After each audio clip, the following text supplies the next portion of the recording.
The man known to history as Emperor Frederick Barbarossa was born in mid-December in the year 1122 in Haguenau, in what is now the region of Alsace in eastern France. He was christened simply as Frederick, and the name Barbarossa was a nickname he would acquire later in his life on account of his facial hair. Barbarossa literally means red beard in Italian. His father was Frederick II, Duke of Swabia. This was a large duchy which covered the region approximating to southwestern Germany today and straddled the borders of France, Switzerland, and Austria. The Duke was one of the heads of the Hohenstaufen family in Germany, a dynasty which was just beginning to play a major role in the politics of Europe in the High Middle Ages. His mother was Judith of Bavaria, a daughter of Henry IX, the Duke of Bavaria. She and Frederick Sr. had only recently married, and Frederick Jr. was their first child.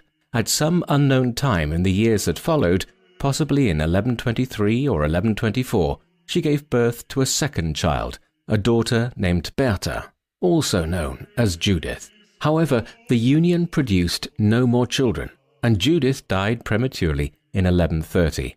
As a result, young Frederick had only vague memories of his birth mother and would have grown up more familiar with his stepmother, Agnes of Saarbrücken, whom Frederick Sr. married soon after Judith's death.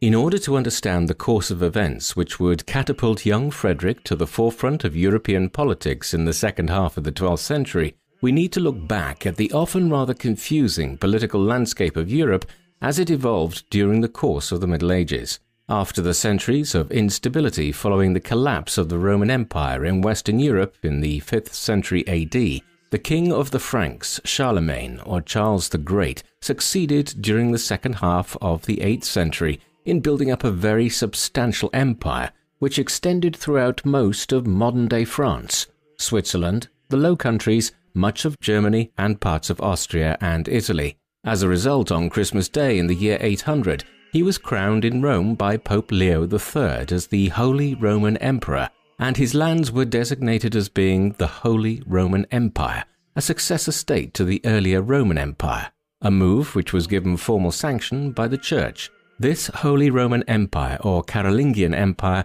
continued to be ruled by Charlemagne for some years, and although it passed intact to his son and successor Louis the Pious, when Louis died in 840, the empire was soon divided between his sons, and then, in turn, those sons divided up their lands, meaning that by the 10th century, the Holy Roman Empire and the Carolingian Empire were heavily fragmented. The Holy Roman Empire did not survive in the west of Charlemagne's empire, where the Kingdom of France emerged as a separate entity during the course of the 10th century. However, it did survive in Germany and Italy, where the title of Holy Roman Emperor passed to several families after the direct Carolingian line died out in Germany in 888. But because of the rapid division and fragmentation of the Carolingian lands throughout Germany and Italy in the 9th and 10th centuries, there were dozens of competing duchies and lordships throughout Germany by the time of Frederick's birth in the 12th century. Many of the rulers of these duchies had a claim to the title of Holy Roman Emperor. Should the male line of the Salian or Salic dynasty, which had served as Holy Roman Emperors since 1027, die out. At the time that Frederick was born, the emperor was Henry V, who had been King of Germany since 1099, and Holy Roman Emperor since 1111. His power varied across the course of his reign, as many of the more powerful dukes of Germany would often ignore his commands, while the only other major area of the former Carolingian Empire over which the Holy Roman Emperors still exercised a nominal control was Italy. But here, the many cities and towns of the north were de facto independent by the early 12th century. It was with these two regions of the former Empire of Charlemagne that Frederick's political life would be concerned. When Frederick was just 3 years old in 1125, the Holy Roman Empire was cast into turmoil when Henry V died without an heir. When this occurred, Frederick's father, the Duke of Swabia, was considered as a leading candidate to succeed as King of Germany and to seek election as Holy Roman Emperor. The Hohenstaufens were indirectly descended from the Carolingians through several centuries, and the Duchy of Swabia was a stem duchy which had emerged in the 10th century following the complicated fragmentation of the Carolingian Empire. Moreover, when Henry V had been forced to head south to Italy in one of his many clashes with the papacy in Rome for control over affairs in Italy, Frederick Sr. had often been appointed by the emperor to oversee affairs in Germany during his absence. Indeed, it is believed that Henry wished for Frederick to succeed him, but Frederick proved his own worst enemy in this regard. When the German lords and bishops met at the city of Mainz shortly after Henry's death to decide on a new emperor, Frederick alienated many with his overconfidence and unwillingness to accept free princely elections. As a result, a compromise candidate in the shape of Lothair of Supplinburg was elected to succeed as Holy Roman Emperor. It was not an arrangement that would go unchallenged for long.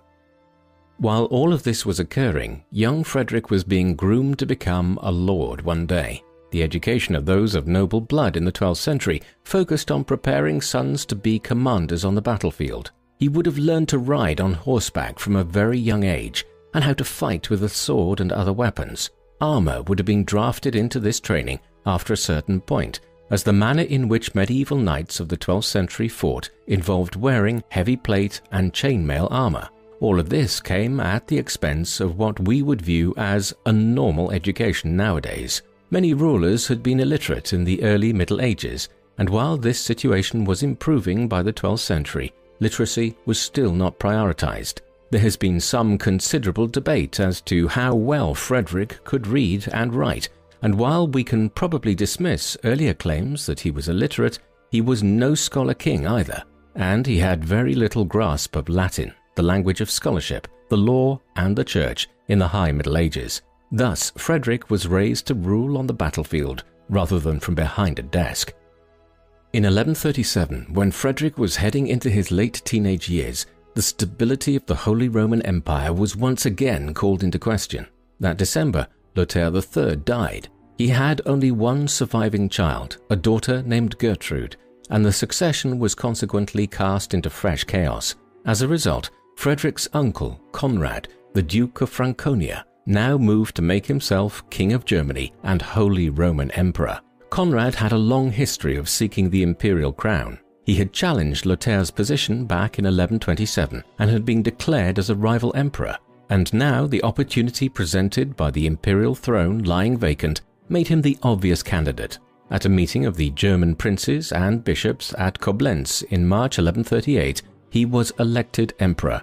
However, he faced opposition himself from Henry the Proud, Duke of Bavaria and Saxony. This was the origin of a split within the Holy Roman Empire between the supporters of the House of Welf, of which Henry the Proud was the head, and the House of Hohenstaufen, from which Conrad and Frederick hailed.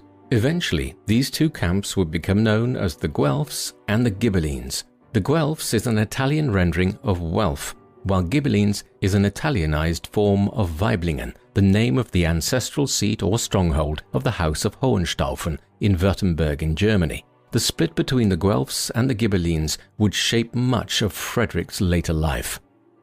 Conrad would rule as Holy Roman Emperor, albeit with some opposition from the House of Welf or Guelphs throughout the 1140s.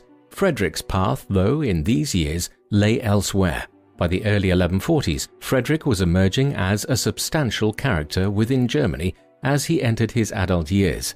He sat at several Hoftages or imperial assemblies under his uncle's rule at various German cities between 1141 and 1145. By this time, the distinctive red beard which he came to be known for was visible. However, Frederick's destiny in the second half of the 1140s was not shaped by events in Germany or Italy, but by occurrences much further away. All the way back in 1095, Pope Urban II had preached of the need for a crusade or holy war to the Holy Land to reclaim Jerusalem for Christianity from the Muslims who had conquered the region. The first crusade between 1096 and 1099 had been extremely successful, resulting in the establishment of several Crusader states around Jerusalem, Antioch, and other cities, including a newly established Kingdom of Jerusalem. However, in 1144, a Muslim ruler of the Middle East called Imad al-Din Zengi reconquered the city of Edessa from the Christians. This led a leading churchman, Bernard of Clairvaux, to preach on the need for a second crusade to be undertaken. While he was visiting the city of Speyer in 1146, Frederick would soon be involved. Unlike the First Crusade, which was led by several leading nobles but did not involve any of Europe's major monarchs, the Second Crusade was soon joined by the Holy Roman Emperor Conrad III and the King of France, Louis VII. Frederick took the cross himself, a symbolic gesture which indicated the intention to go on crusade early in 1147, and committed himself to travelling with his uncle to the Holy Land. This was despite the objections of his father, the Duke of Swabia, who was dying and wanted his son and heir to remain in Germany to cement his control over the duchy when he passed away. In the event, Frederick Sr. died early in April 1147, and Frederick succeeded him before he ever left for the Holy Land. Thus, when Frederick led Swabia's contingent from the city of Regensburg in late May 1147 off towards the Holy Land, he did so as Duke of Swabia, and they did so along with contingents of tens of thousands of other crusaders who set off from various places around Europe. Some headed by sea from England and won a notable victory before they ever left Europe by landing on the Iberian Peninsula and conquering Lisbon from the Muslims there for Portugal. Most, though, headed by land, and by the late summer of 1147 were crossing through the Byzantine Empire, ready to make their descent on the Holy Land. The journey through the Byzantine Empire and then Turkey proved a pivotal episode in the Second Crusade. As they were passing through the empire's lands in the southeast of the Balkans towards the city of Constantinople, flash floods ravaged the Crusader camps in early September. Significant damage had been inflicted on Conrad and Frederick's forces as a result of this, and this was compounded in the weeks that followed as they passed over the Bosphorus and into Anatolia in what is now western Turkey. For weeks in the autumn of 1147, the German armies were confronted by raids and ambushes on their forces by the Turks of the region. Eventually, frustrated in their efforts, they sent messages ahead to the French under Louis VII to request his aid. The French subsequently joined up with the German Crusaders, but when Conrad himself fell sick, the combined forces retreated back to Constantinople. Consequently, it was a demoralized Crusader force which left Constantinople in ships acquired from Emperor Manuel I Comnenus, the Byzantine emperor, having abandoned their plans to march overland. Thus Frederick, Conrad and their German Crusaders finally arrived to the Holy Land, where they sailed into the port town of Acre on the 11th of April 1148. This trip to the Holy Land had been an inauspicious beginning to the Second Crusade. It was compounded when they learned that King Louis's French forces, which had stubbornly maintained their overland march through Turkey, had been all but wiped out along the way. Louis had arrived in Antioch a few weeks earlier with the remains of his army, but they could now offer little to the military capabilities of the Second Crusade. Having learned this news, Conrad and Frederick proceeded from Acre to Jerusalem to visit the holy places and consult with the King of Jerusalem, King Baldwin III. A decision was taken at this juncture to hold a major council of the European kings and their lords, with the lords and rulers of the Crusader state at Acre in midsummer 1148. At the resulting Council of Acre, held at Palmyra just outside the city on the 24th of June 1148, a decision was taken to effectively change the goals of the Second Crusade. The crusade had been called for the purpose of reclaiming the city of Edessa from the Muslims, but now the loftier target of seizing Damascus, the capital of the Burid Emirate, which ruled much of Syria at the time, was decided upon.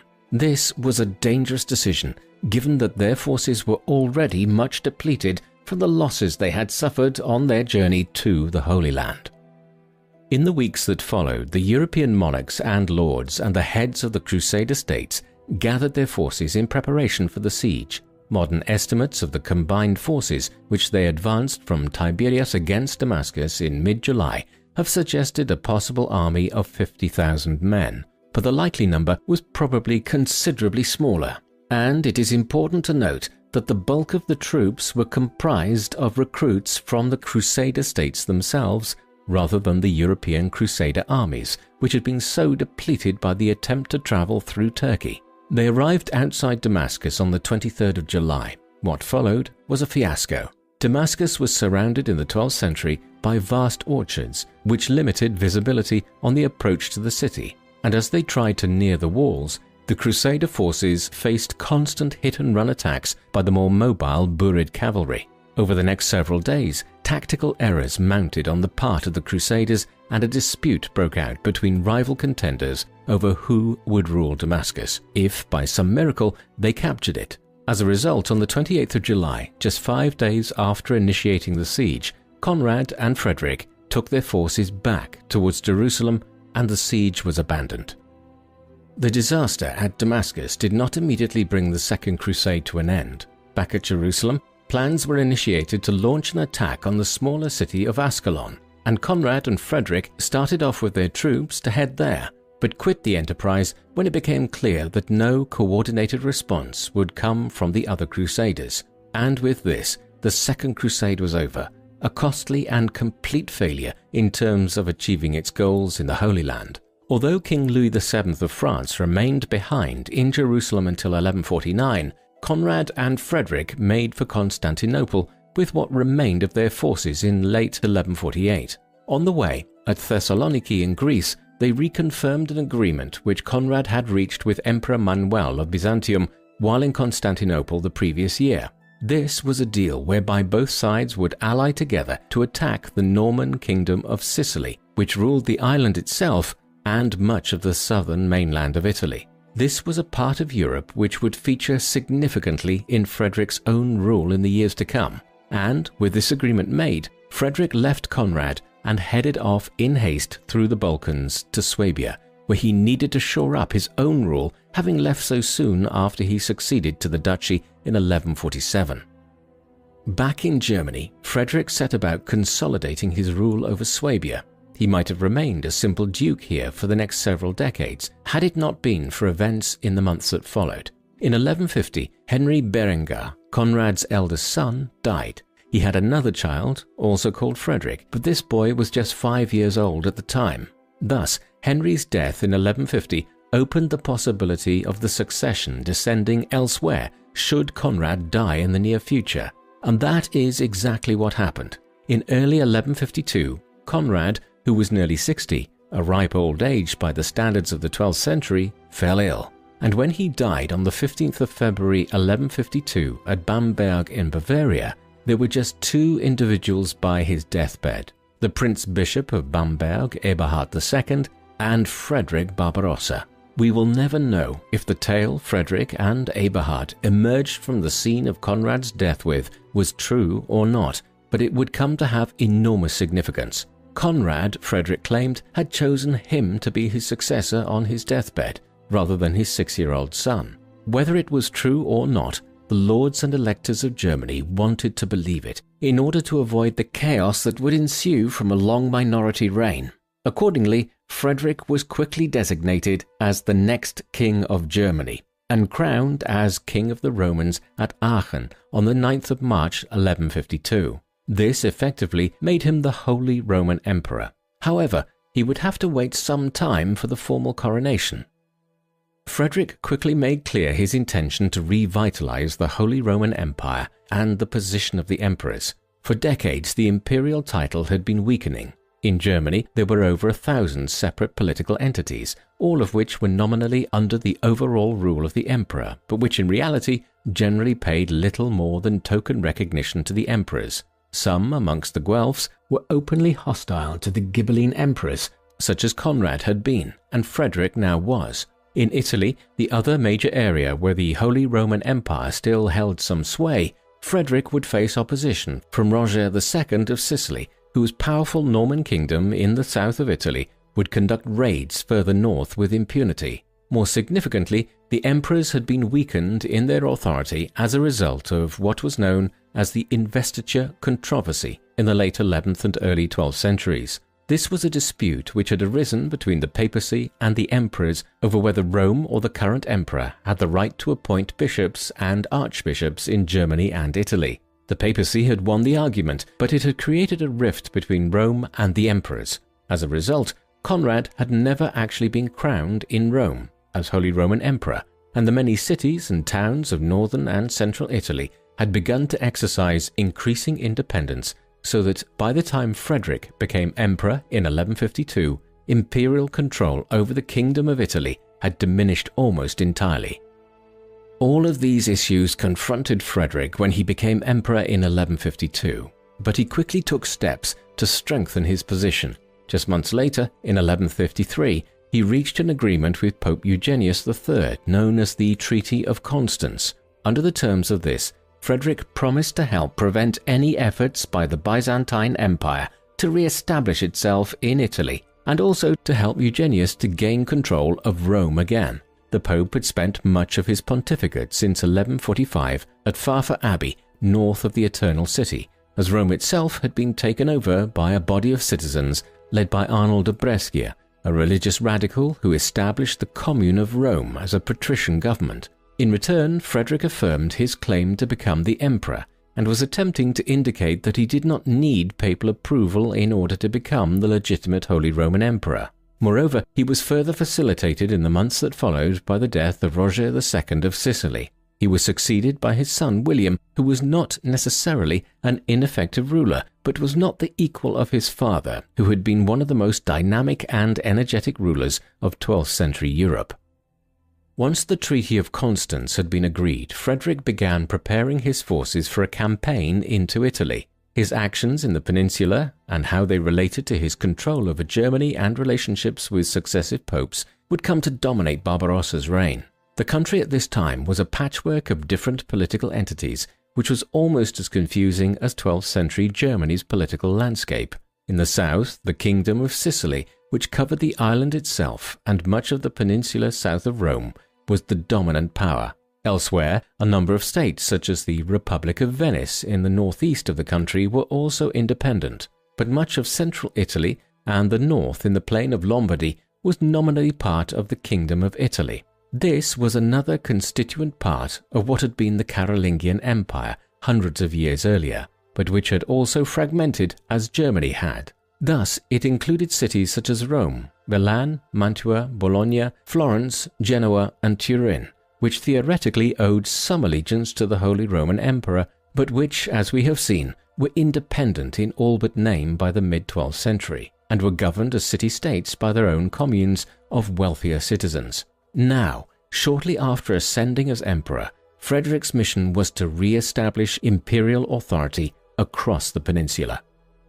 Frederick began reasserting himself in Italy with an intended campaign against the Normans in the south in the autumn of 1154. With Roger II just having died and the country adjusting to a new ruler, Barbarossa believed this was the time to strike the powerful Kingdom of Sicily. However, no sooner had he arrived into the plain of Lombardy with a field army of about 7,000 men, including 1,800 knights, than he realized exactly how unwilling to obey his commands the cities of the Kingdom of Italy were. Consequently, he immediately changed tactic and instead began a military campaign against the northern cities, forcing Milan to submit to him that winter and completely destroying the town of Tortona in the Piedmont in northwestern Italy. Then he proceeded towards the city of Pavia, from where the Holy Roman Emperors had long based their rule in the Kingdom of Italy to avoid jurisdictional overlaps with the papacy in Rome. Here, Frederick was formally crowned as King of Italy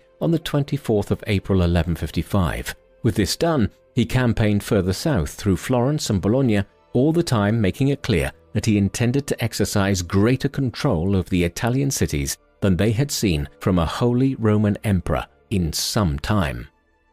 With his control over the north of Italy reimposed, Frederick continued on south to fulfill his promises to Pope Adrian as part of the Treaty of Constance. Thus, in early June, he arrived in Rome, where he had Arnold of Brescia, the religious radical leader there, executed. Then Pope Adrian entered the city and formally crowned Barbarossa as the Holy Roman Emperor on the 18th of June 1155. Even as riots were occurring across the city in opposition to the reimposition of imperial and papal rule. In the hours that followed, Frederick's troops restored order to the city, but by that time there were over 1,000 Romans dead on the streets as a result of the unrest, and thereafter Frederick proceeded south with the goal of finally campaigning against the Normans. yet reinforcements which he had been promised by the German lords never arrived. Consequently, he returned to Germany late in 1155, bringing his first Italian campaign to an end.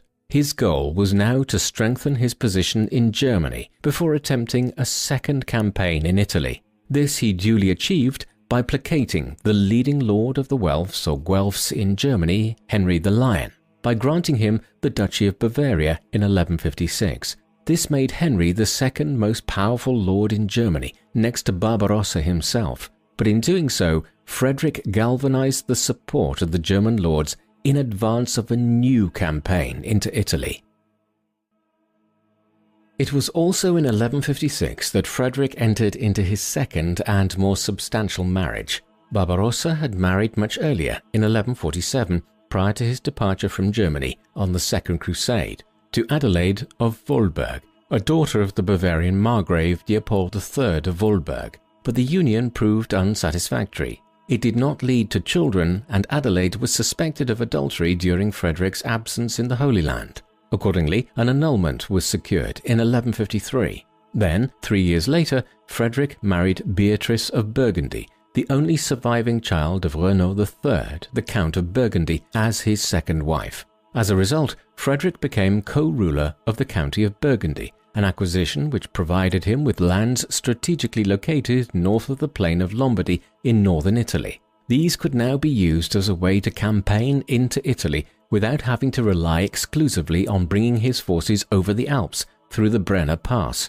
The marriage proved happy by the standards of the time, and after several years it also resulted in 11 children between 1162 and 1179.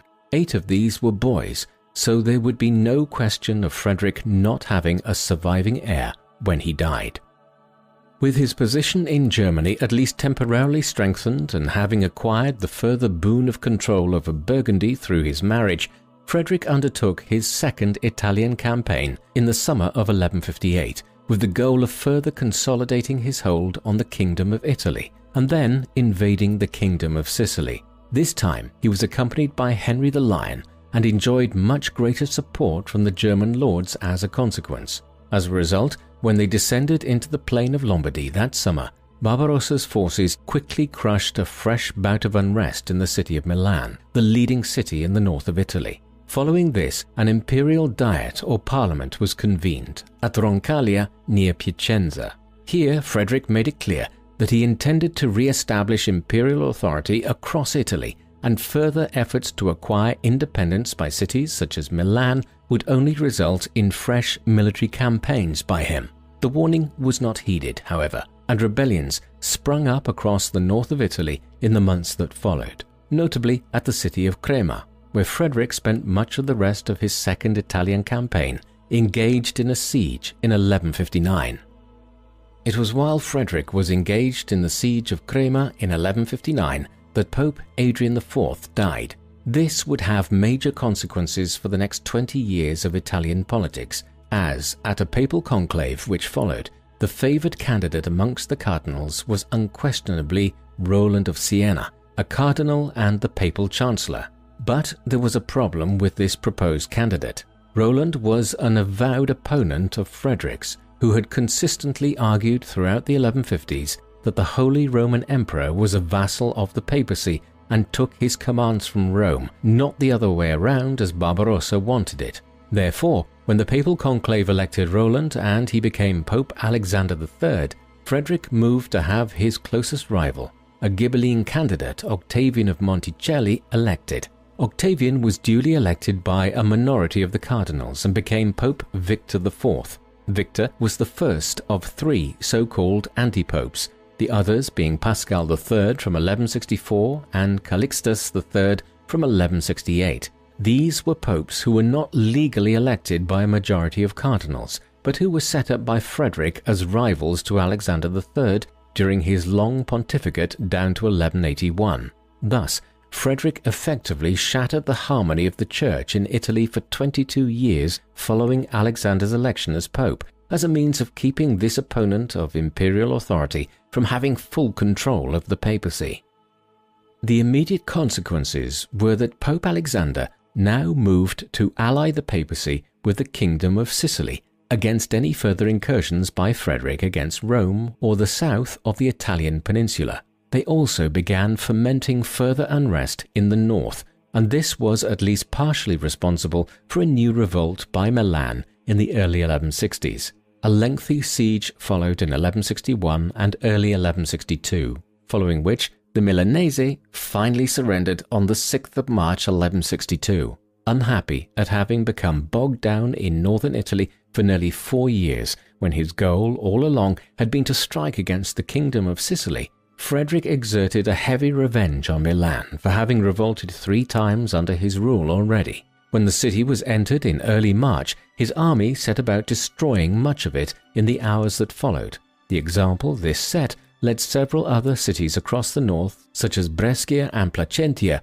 which had also revolted, to surrender, actions which brought to an end Barbarossa's second Italian campaign. Thereafter, he briefly returned to Germany, but it would not be long before fresh unrest arose to the south. It was not all war for Frederick. His reign was also central to what is known as the 12th century Renaissance. This was an early period of political, social, cultural, and intellectual revival throughout Europe following the Dark Ages, which had followed the fall of the Roman Empire. This early Renaissance saw many marked advancements in these fields, which are now seen as being necessary precursors to the later, more well-known Italian Renaissance, which spread throughout Europe throughout the 16th century. One of the foremost elements of this earlier 12th century Renaissance was the emergence of Europe's first universities. These typically emerged where groups of students pooled their financial resources together to hire scholars to teach them. The first such university to emerge anywhere in Europe was in the Italian city of Bologna. Some studies place the foundation date to 1088, but what is generally agreed is that the university here was given a formal foundation in 1158, when, at the beginning of his second Italian campaign, Frederick issued what is known as the Authentica Abita, a document which set out for the first time what the rights and responsibilities of both the students and teachers at the University of Bologna were.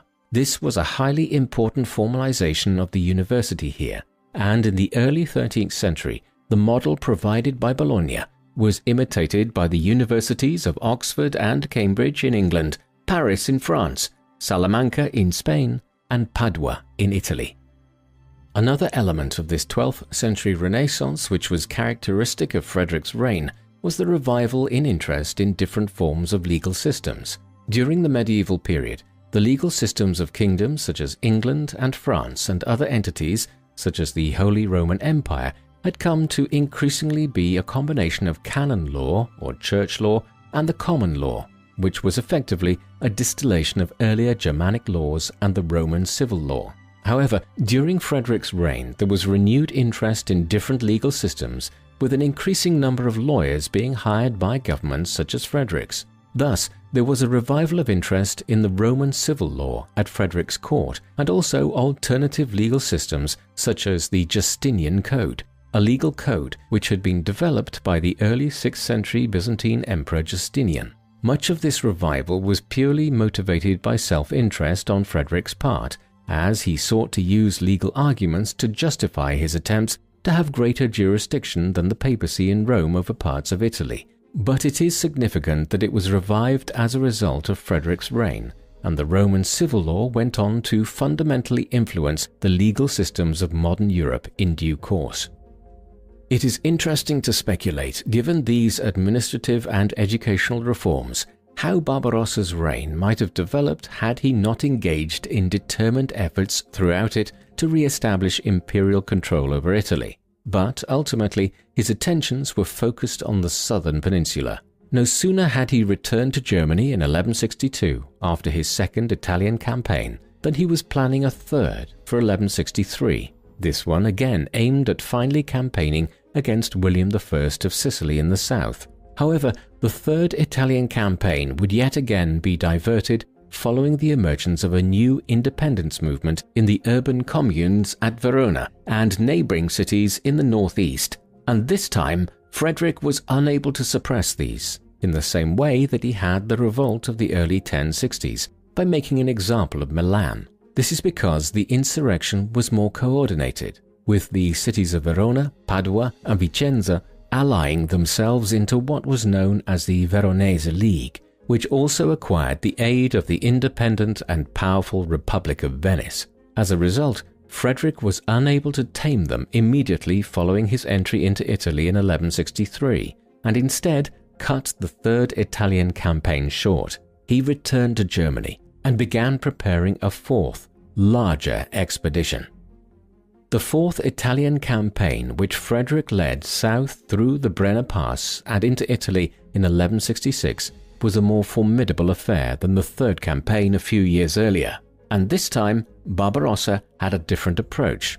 Rather than striking at the cities of the Veronese League and other recalcitrant elements amongst the cities of the plain of Lombardy, he would pass through the north entirely and move against Rome and Pope Alexander III, whom he believed was the major prop holding together the rebellious cities in the north. Frederick was also doubtlessly perturbed by rumors that the Byzantine Emperor Manuel I had sent emissaries to Alexander offering to end the Great Schism which had developed between the Roman Catholic Church in the west and the Greek Orthodox Church in the east, over several significant doctrinal and procedural differences between the two churches, if the Pope would recognize Manuel's rights to land which had previously belonged to the Roman Empire in Italy and elsewhere. If Alexander was so inclined, then Manuel would send aid to Italy to help the Pope in his struggle with Frederick.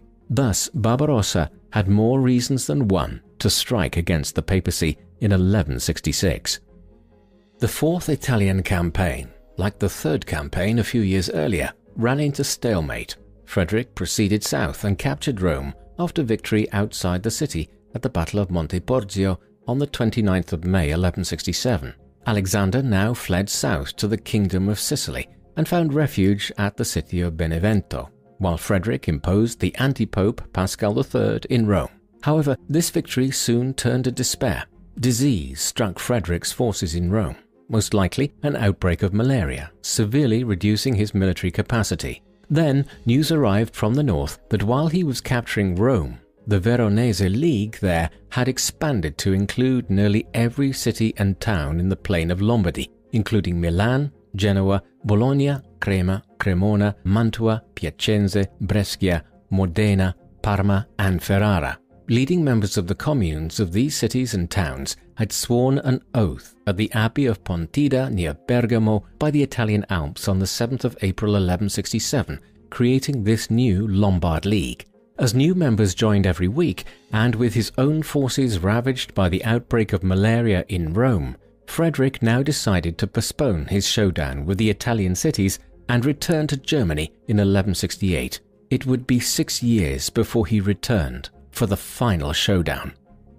Frederick spent the late 1160s and the early 1170s undertaking reforms elsewhere to strengthen his position in advance of a new campaign into Italy. For instance, economic changes of a kind were made, particularly in the proliferation of mints throughout Central Europe to produce imperial coins. There were just 24 of these in all of Germany at the start of his reign in the early 1150s, but by the 1180s, well over 100 could be found in the same region.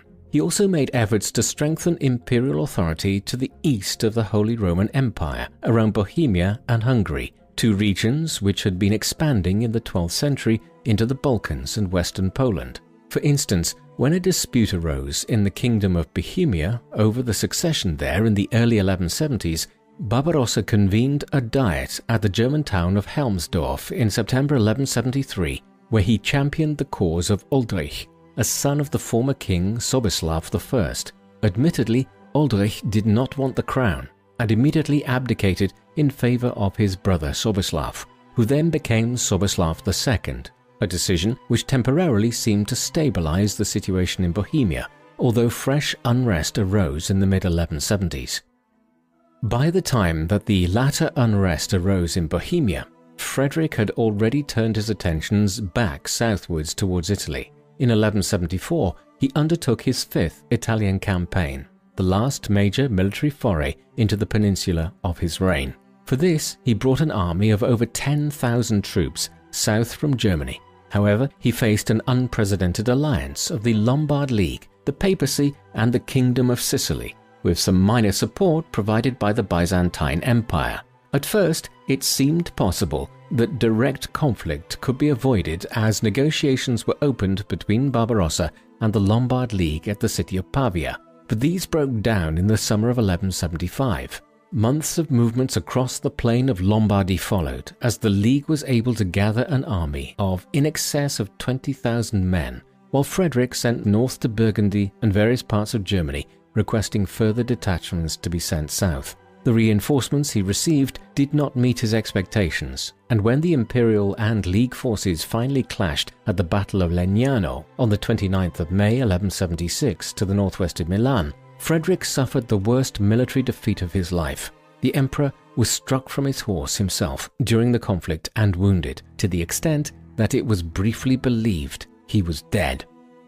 Frederick's defeat at the Battle of Legnano was the turning point in the Italian wars he had engaged in for 20 years. He now accepted that he would have to reach an agreement with the communes and nobles of the northern cities. He had realized that he could not overwhelm them and force them into complete submission as he had set out to do 20 years earlier. But at the same time, the Italian communes of the north knew that they would have to acknowledge some imperial oversight of northern Italy, and they could not go back to the de facto independence they had held for much of the first half of the 12th century. Accordingly, negotiations were entered into between Frederick and the League, with Alexander III sending emissaries from Rome. The result was the Treaty of Venice, which was agreed to at the Trading Republic City on the 22nd of July, 1177. The treaty did not bring about a full resolution to the showdown between the Italian cities and Frederick, but largely concluded that a 6-year truce would hold between the emperor and the League. In the meantime, negotiations for a fuller, more long-lasting understanding would continue. The Treaty of Venice brought to an end Frederick's military campaigning in Italy, but while he had technically lost the war with the defeat at Legnano, in the end he gained a partial victory in the peace. When the 6-year truce concluded, it was replaced by a new diplomatic arrangement, which was signed at Lake Constance on the 25th of June 1183. The Peace of Constance was a major compromise. The cities and towns of the Kingdom of Italy would henceforth be allowed to manage much of their internal affairs themselves, but they agreed to acknowledge Frederick's imperial claims on northern and much of central Italy. They would owe fealty to Frederick, who would have the right of appointment of some of the senior officials in each city. Office holders throughout the communes would also have to swear an oath of fealty to the emperor, and while the court systems would operate independently in each city or town, citizens there could appeal to the imperial court in Germany if they so wished. Thus, the Peace of Constance guaranteed the Italian cities a substantial degree of internal independence. But Frederick, after nearly 30 years of conflict in Italy, had succeeded in re-establishing a much greater degree of control over the region than many of his near predecessors as emperor had enjoyed. With the wars over in Italy, Frederick was able to turn his attention yet again to Germany, where he sought revenge against those who had failed to adequately reinforce him in 1175 and 1176 before the defeat at Legnano. In particular, he was determined to move against Henry the Lion, the Welf or Guelph leader to whom he had granted the Duchy of Bavaria back in 1156 in order to quell unrest amongst the Welf faction at that time. Henry had failed to support his 5th Italian campaign adequately and had also aroused some enmity within Germany at his accumulation of huge tracts of land. As a result, Frederick was able to place Henry on trial in 1180 on the grounds that imperial law held sway over traditional German law and that Henry could be tried on charges brought by an emperor. Henry refused to appear at the trial and was quickly found guilty in absentia. Frederick then invaded his lands in Saxony, and Henry was eventually forced to submit in November 1181. Shortly afterwards, he was driven into exile for 3 years, which he spent in northern France. Thereafter, he returned to Germany and tried to re-establish himself, but he never regained the authority he had held prior to 1180. Moreover, with the death of Pope Alexander III in August 1181, Frederick found another adversary gone from the scene. If an indication of Frederick's position as the strongest Holy Roman Emperor which Europe had seen for some time were needed, then one was provided in May 1184 when Barbarossa summoned an imperial diet to assemble at the city of Mainz in western Germany on Pentecost. The Diet of Pentecost, as it has become known, saw the great lords of the empire assemble by the river Main there from the 20th of May onwards. Several banquets and ceremonies were held, and there was talk of developing an anti-French alliance with England by the German lords to re-extend imperial control over eastern France. The Diet was widely written about at the time and celebrated for its indication of how Barbarossa had rejuvenated the empire, and a further victory soon followed. In 1186, Frederick managed, despite papal objections, to engineer the marriage of his son, Henry, to Constance of Sicily, a posthumously born daughter of King Roger II of Sicily. This opened the possibility of the Hohenstaufens one day having a claim to the throne of the Kingdom of Sicily, a possibility which, if realized, would see the family and Ghibelline influence extend from Sicily north to the Baltic Sea. And so, the victories which had so often escaped Frederick on the battlefield were accumulating through diplomacy in the 1180s. It was, though, the call of the battlefield which still appealed to Frederick. In 1187, just after he had organized the Sicilian marriage, that call came yet again from the east. The Crusader states were in fresh trouble there. A dynastic crisis had broken out in the Kingdom of Jerusalem, following the death of King Baldwin IV in 1185. The problem was compounded by the fact that the disparate Muslim kingdoms of Syria and Egypt, which were often divided amongst themselves, had been united under a new Muslim leader from Kurdistan. His name was Yusuf ibn Ayyub, but he is better known as Saladin, meaning the goodness or righteousness of the faith. In July 1187, his forces won a great victory at the Battle of Hattin, near the city of Tiberias, against a Crusader army where over 10,000 Christian soldiers are believed to have lost their lives or been captured. With the fighting forces decimated, the Crusaders were unable to prevent Saladin from continuing onwards to Jerusalem and recapturing the city after nearly a century in Christian hands. The call now went out from the remaining Crusader states. Help was needed from Europe if they were to survive and retake Jerusalem.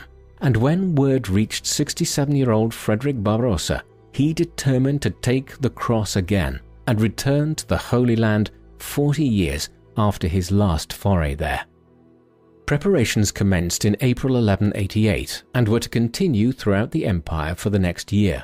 Frederick would be joined by several senior lords, the most notable being Richard the Lionheart, a prince of England, who would soon become its king following King Henry II of England's death in the summer of 1189. King Philip II of France also took the cross, as did several of Frederick's senior lords such as his son, the Duke of Swabia, Frederick VI, and Leopold V of Austria. With Europe's three most powerful states, England, France, and the Holy Roman Empire in support of it, the Third Crusade was formidable. Barbarossa's contingent alone would constitute upwards of 15,000 soldiers, at least 3,000 of which were knights. Beyond these military preparations, diplomatic envoys were also sent out to the various powers in the Balkans and even the Seljuk Turks of the region around modern-day Turkey, with the goal of securing safe routeways to the Holy Land from Europe. There could be no repeat of the arduous journey from Constantinople to Jerusalem during the Second Crusade, where the Crusaders had been massively depleted before they ever arrived to Acre and Antioch. With all this in place, Frederick took the staff of a pilgrim at his birthplace of Haguenau on the 15th of April 1189 and set out for the Holy Land. Despite the Crusaders' best efforts to ensure a safer passage this time, Frederick would never make it to the Holy Land. The journey through the Balkans and the Byzantine Empire into Anatolia was relatively smooth, though slow. By the summer of 1190, they were in southern Turkey, making their way along the coast towards Mersin, after which they would soon turn south towards Jerusalem. When a shortcut was proposed to Frederick along the Salef River, he took the advice offered to him, but it was a fatal mistake. There are varying accounts of exactly what happened, but all are clear that Frederick drowned in the Salef River near Silifke Castle on the 10th of June 1190. Some suggest that he was weighed down by his armor after falling from his horse, others that he tried to traverse the river. What is clear is that he died, and once he did, much of the German contingent melted away and returned to Europe. Thus it was a much reduced force which his son Frederick led on to the Holy Land, where they variously buried his bones and flesh in Antioch and Tyre. There they joined up with the other Crusaders who had arrived by sea. Over the next 2 years they would fight Saladin to a stalemate, never recovering Jerusalem but forcing the Muslim lord to allow safe passage of Christians to the city. The Holy Roman Empire was weakened in the long run by Frederick's death. He had rejuvenated it and made it strong again after decades of internal strife and political decline during the first half of the 12th century. His eldest surviving son, Henry, succeeded him as Holy Roman Emperor in 1191, following the receipt of news that Barbarossa had died on the way to the Holy Land. Henry VI, as he became, was an effective emperor who built on his father's successes. In 1194, he claimed the throne of the Kingdom of Sicily by right of his marriage to Constance in 1186, and thereafter he even went to war against the Byzantine Empire and extracted a vassalage tax from Constantinople. But Henry died prematurely, possibly of malaria, in September 1197, and this development opened up a period of renewed conflict within the empire.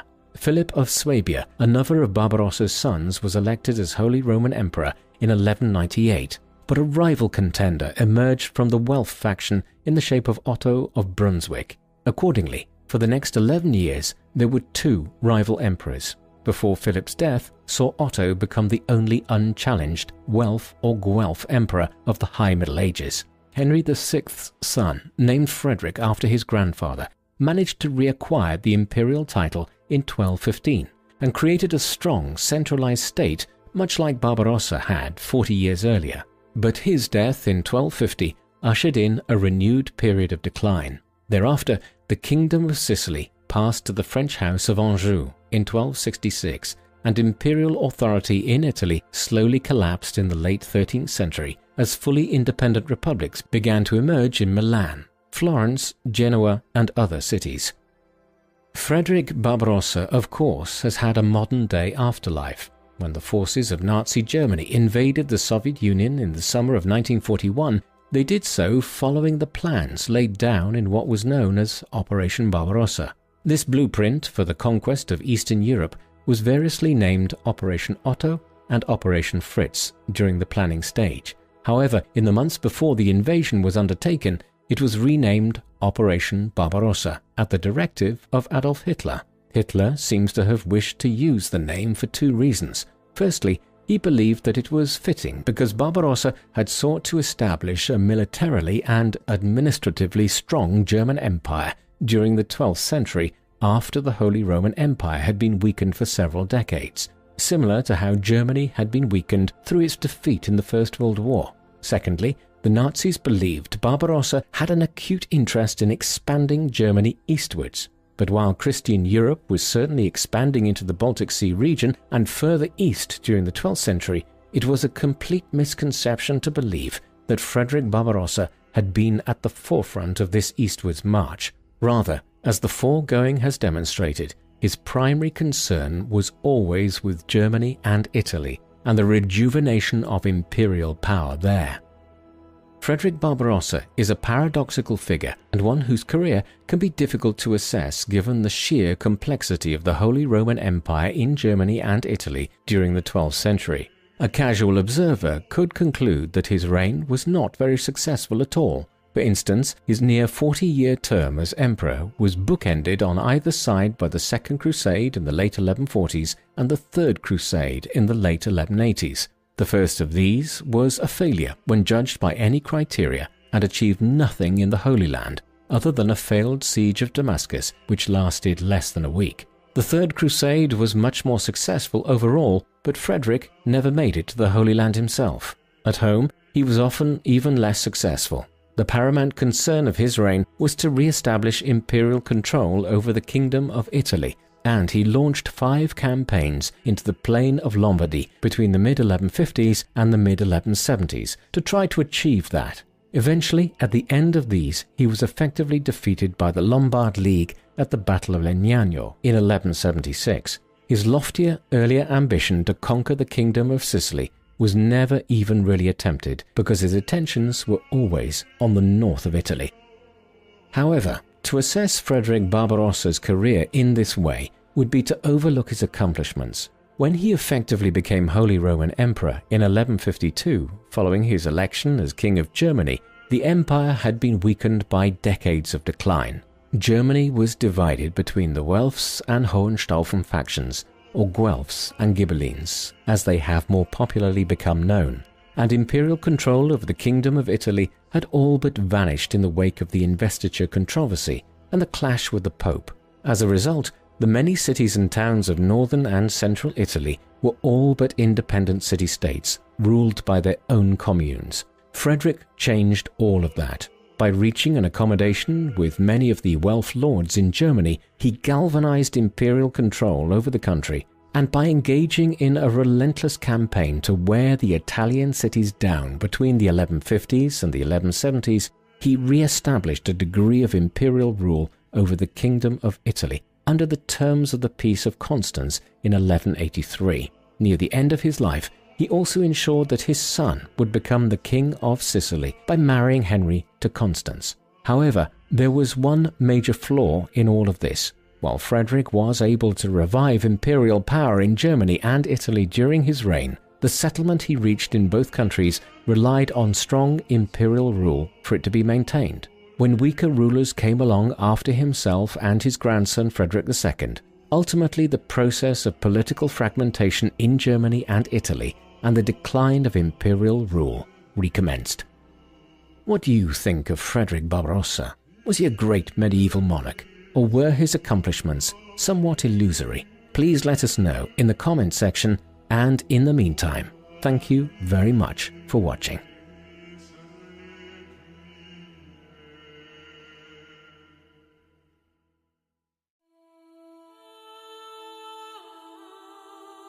The man known to history as Richard the Lionheart was born on the 8th of September 1157 in England, possibly at Beaumont Palace in Oxford, one of the royal residences of the Angevin royal family during the 12th century. His father was King Henry II of England, who was born in 1133. Henry had taken possession of the French territories of the successors of William the Conqueror in the 1140s, including the Duchy of Normandy and the County of Maine in the north of France, but he had contested for years with his cousin, King Stephen I, for possession of England and Wales. Then, 3 years prior to Richard's birth, he finally ascended to these territories when Stephen died, bringing the extended civil war to an end. Richard's mother was Eleanor of Aquitaine, a formidable woman herself who had earlier been married to King Louis VII of France before divorcing him and marrying Henry in 1154. As the successor to the Duchy of Aquitaine in western France, she had brought this territory to the marriage, expanding the territory ruled by Henry to cover much of northern and western France, in addition to England and Wales. And the dynasty which Richard was born into is known to posterity as the Plantagenets, after a flower of the order of Plantagenista, which Henry II's father used to wear. This family now ruled extended territories on either side of the English Channel, and Richard's life would be spent straddling these two worlds, where the Plantagenets were the royal family of England, as well as a major noble family in France.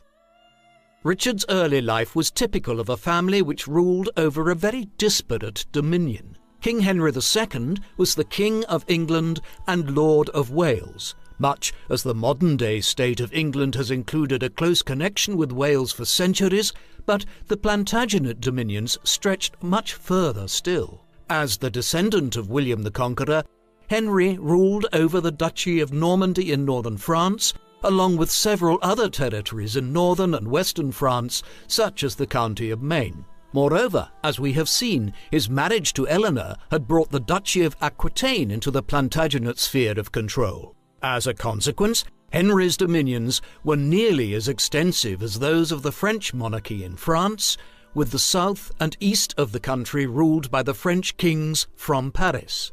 However, owing to the peculiarities of France's territorial divisions, the kings of England swore allegiance to the French kings as subjects, as dukes of Normandy, even while simultaneously challenging the French crown for political and military predominance throughout France. As well as this, Henry II oversaw the establishment of a new English lordship across the Irish Sea during Richard's youth.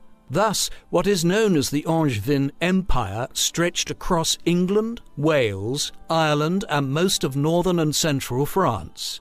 It was this disparate territory which Richard would one day come to rule over.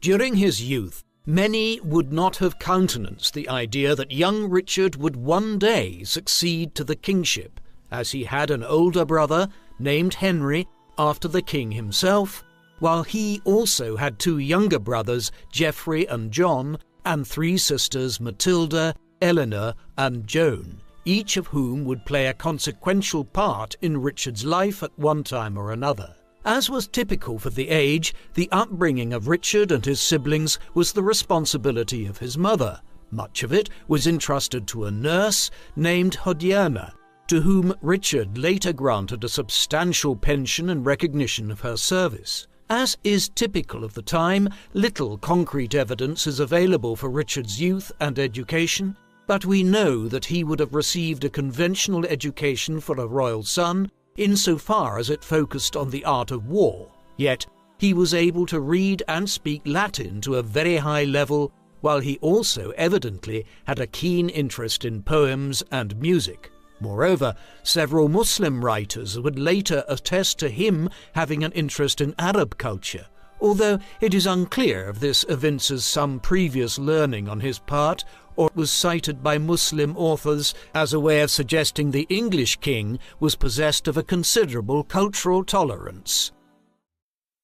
Richard's adult life was overwhelmingly connected with France rather than England, and this association began early. In June 1172, he was formally made the Duke of Aquitaine when he was just 14 years old. A year later, he was implicated in the first of a series of internal wars within the Plantagenet family, as Eleanor and her sons allied with King Louis VII of France against their father.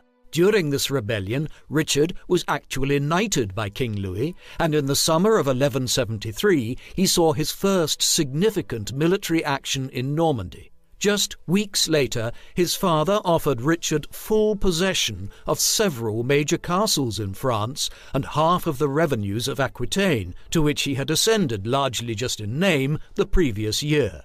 This was initially rejected by Richard, however. The nature of the rebellion changed in November 1173 when Eleanor was captured by Henry II. The fighting continued for months thereafter until Henry the Younger and King Louis elected to make peace with King Henry in 1174. And Richard, who was already showing a surprising degree of independence for a teenager, finally submitted himself in September 1174. Terms were given to the sons, but Eleanor would effectively remain her husband's prisoner for years to come, as a means of offsetting further unrest within the family.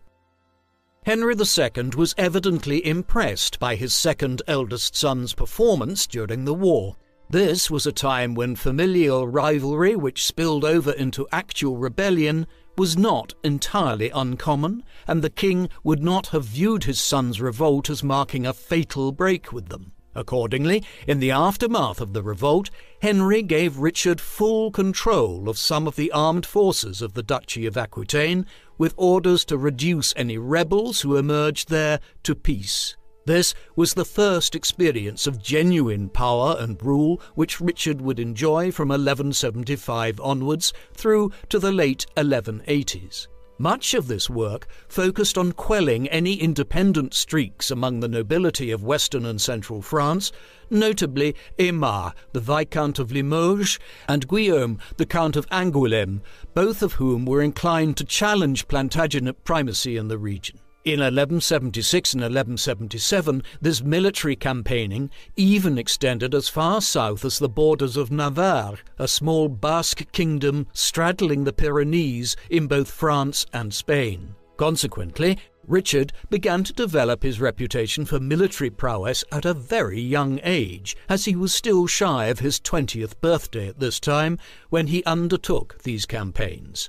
It was this military ability which later earned him the name of Richard Coeur de Lion, or Richard the Lionheart, a name which was entering into widespread use by the mid to late 1180s. We know a lot about the character of the individual who was emerging at this time from several chronicles composed on him by contemporary or near-contemporary historians and writers such as Ralph of Coggeshall and Benedict of Peterborough. Richard was evidently exceptionally tall by the standards of the 12th century, standing well over 6 foot high. He was handsome, with reddish-blonde hair and a pale complexion. He was known to have a character which favoured military prowess, and he cultivated an image of himself as a great warrior, one who patronised troubadours and poets, though somebody who was also prone to pride and greed and was sometimes quick to anger. He married later in his life, after lengthy negotiations, to have him wedded to Berengaria, the eldest daughter of Sancho VI of Navarre, although the union would never produce any children. This latter lack of children, combined with some contemporary allusions to Richard's sexuality, have led 20th century historians to query whether Richard was in fact gay and did not produce any children with Berengaria for this reason. But this is still open to debate, with the sources proving ambiguous, leading other historians to conclude that he might have actually been bisexual. The late 1170s and early 1180s saw Richard's relationship with his father strengthening, despite the rebellion years earlier. In 1176 and 1177, he campaigned as far away as northern Spain in order to shore up the Angevin Empire's southern boundaries in Aquitaine. Simultaneously, his actions could often prove overly heavy-handed, and there are many instances of his crushing of local rebellions, and in particular the pulling down of castles of those whose loyalties were suspected, leading to resentment and unrest. As one poet of the period, Bertrand de Born, noted, "He besieges and pursues them, takes their castles, and smashes and burns in every direction." Even by the standards of an age which expected warlike behaviour of its rulers, there is the inference here that young Richard the Lionheart's tactics were excessive. Resentment at this brutal suppression of any signs of revolt culminated most notably in the outbreak of a major rebellion within Gascony in southwestern France in the late 1170s and early 1180s, and in the Limousin region towards central France. Richard continued to suppress these instances of unrest, though the degree to which he was responsible for causing them through his own heavy-handed rule over Aquitaine is debatable, given the manner in which his actions were often depicted in an overly positive light by later chroniclers. Underlying all of this activity in the late 1170s and into the early 1180s was continuing familial conflict amongst Richard, his brothers and their father, aggravated by Henry II's ongoing imprisonment of their mother Eleanor, and much of this increasingly focused on the issue of the succession, as Henry II neared his 50th year, which would have been considered the beginnings of old age in the 12th century. Whilst Henry was his eldest son and heir designate, according to the principle of primogeniture, the disparate nature of the Angevin Empire and the antagonistic relationship between Henry and his sons ensured that there was much confusion as to who would succeed to which parts of Henry's dominions, and perennial tensions as a result. Richard, for instance, clearly hoped to secure Aquitaine for himself over his elder brother.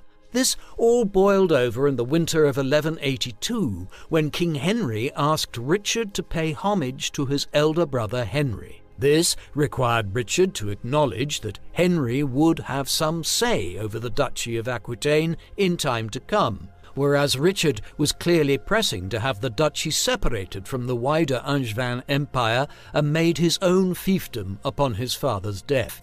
When this became clear, Henry sent the third eldest son, Geoffrey, to Richard's territories to prepare a family confidence. However, this backfired, and instead Geoffrey entered into a new rebellion with Henry the Younger. 1183 witnessed a dramatic shift in the diplomatic arrangements within the Angevin Empire. On the 11th of June that summer, Henry II's eldest surviving son and namesake, sometimes referred to as Henry the Young King, died of dysentery while yet again in rebellion against his father in central France. Richard was now his father's eldest surviving son and the new heir of the Angevin territories in England, Wales, Ireland, and much of France. On the surface, the reduced number of sons should have made the family rivalries more stable, particularly so when the king's third, Geoffrey, also died in 1186 in largely unclear circumstances surrounding a jousting tournament. Yet, this did not bring an end to the Plantagenet family squabbles, and in the years that followed, the king began to increasingly favour his younger son, John, particularly so following Geoffrey's death. Henry now wished for John to inherit the Duchy of Aquitaine, while Richard would take the rest of his father's lands. Conversely, Richard would not easily agree to his father's wishes in this respect, not least because his long-standing ties to Aquitaine had created a personal attachment to the duchy for him. It was thus in an effort to force his father's hand in this respect that Richard allied with the French king Philip II in 1187. It would be the last rebellion between Henry and one of his sons. The rebellion of 1187 proceeded quickly. Philip II had succeeded to the throne of France in 1180 when he was just 15 years of age. He and Richard would have a long-standing rivalry for over a decade between when they first allied with each other and Richard's own death over a decade later. Yet during the late 1180s, it was a highly amicable relationship. A combined military campaign by Richard and Philip against Henry II in early 1189 culminated in a major military defeat of Henry in the summer of 1189. At a final conference, Henry was visibly ill and is believed to have cursed Richard. He died days later on the 6th of July 1189, leaving Richard as his clear successor. And the new king moved quickly to secure his patrimony. He was invested as the Duke of Normandy 2 weeks later on the 20th of July. Later that summer, he made one of the few very brief visits he ever made to England and was crowned as king there on the 3rd of September 1189. Finally, after over 15 years of internal strife, the political landscape of the Angevin Empire seemed to be settling down. Richard had only his brother John as a rival. He might have posed little threat, but now, just at the moment of his final victory, Richard was preparing to head to a new challenge, one very far away. A call had come from the Crusader states of the Holy Land. The Crusades were an ongoing series of wars which European Christians had been engaged in since the late 11th century to reclaim the Holy Land around Palestine and Syria, especially Jerusalem, for the Christian powers. For centuries after the rise of Christianity throughout the Roman Empire in the 3rd and 4th centuries, the Holy Land had remained in Christian hands, specifically as part of the Byzantine Empire. However, in the 7th century, these territories were quickly overrun and conquered by the Arabs and assimilated into their caliphate, which was soon ruled from Baghdad. Yet, while the loss of the holy places associated with Jesus and his followers was a blow for Christian Europe, it was mitigated by the general tolerance of the Muslim powers, which allowed Christian pilgrims from Europe to visit the Holy Land relatively unimpeded. But in the course of the 11th century, this equilibrium changed as the Seljuk Turks, an aggressively expansionist people from Central Asia, conquered most of the Middle East, threatening the Byzantine Empire's capital at Constantinople and reducing access for Christians to the Holy Land. In response, the Byzantine imperial government appealed to the Christian powers of Western Europe to come to their aid against the Turks. The resulting response led to 2 centuries of crusading activity between the 1090s and the 1290s. In 1095, Pope Urban II first preached the need for a crusade to reclaim the Holy Land for Christianity. This met with a highly enthusiastic response, and tens of thousands took the Crusader cross and headed eastwards, including numerous senior nobles from France, England and Germany. And by 1099, this first crusade had resulted in the conquest of the Holy Land and the establishment of several Crusader states, including a newly established Kingdom of Jerusalem. These kingdoms and principalities flourished for decades, until a Muslim force reconquered the city of Edessa in 1144, triggering a second crusade between 1147 and 1150. Although King Louis VII of France and King Conrad III of Germany went east on this occasion, the Second Crusade met with little success, and things were calm again for years afterwards. But in the 1170s and early 1180s, a new Muslim ruler from Kurdistan succeeded in uniting the disparate Muslim kingdoms of Syria and Egypt, thus encircling the Crusader kingdoms. This warlord's name was Yusuf ibn Ayyub, but he is more widely known by his honorific title Saladin, meaning the goodness of faith.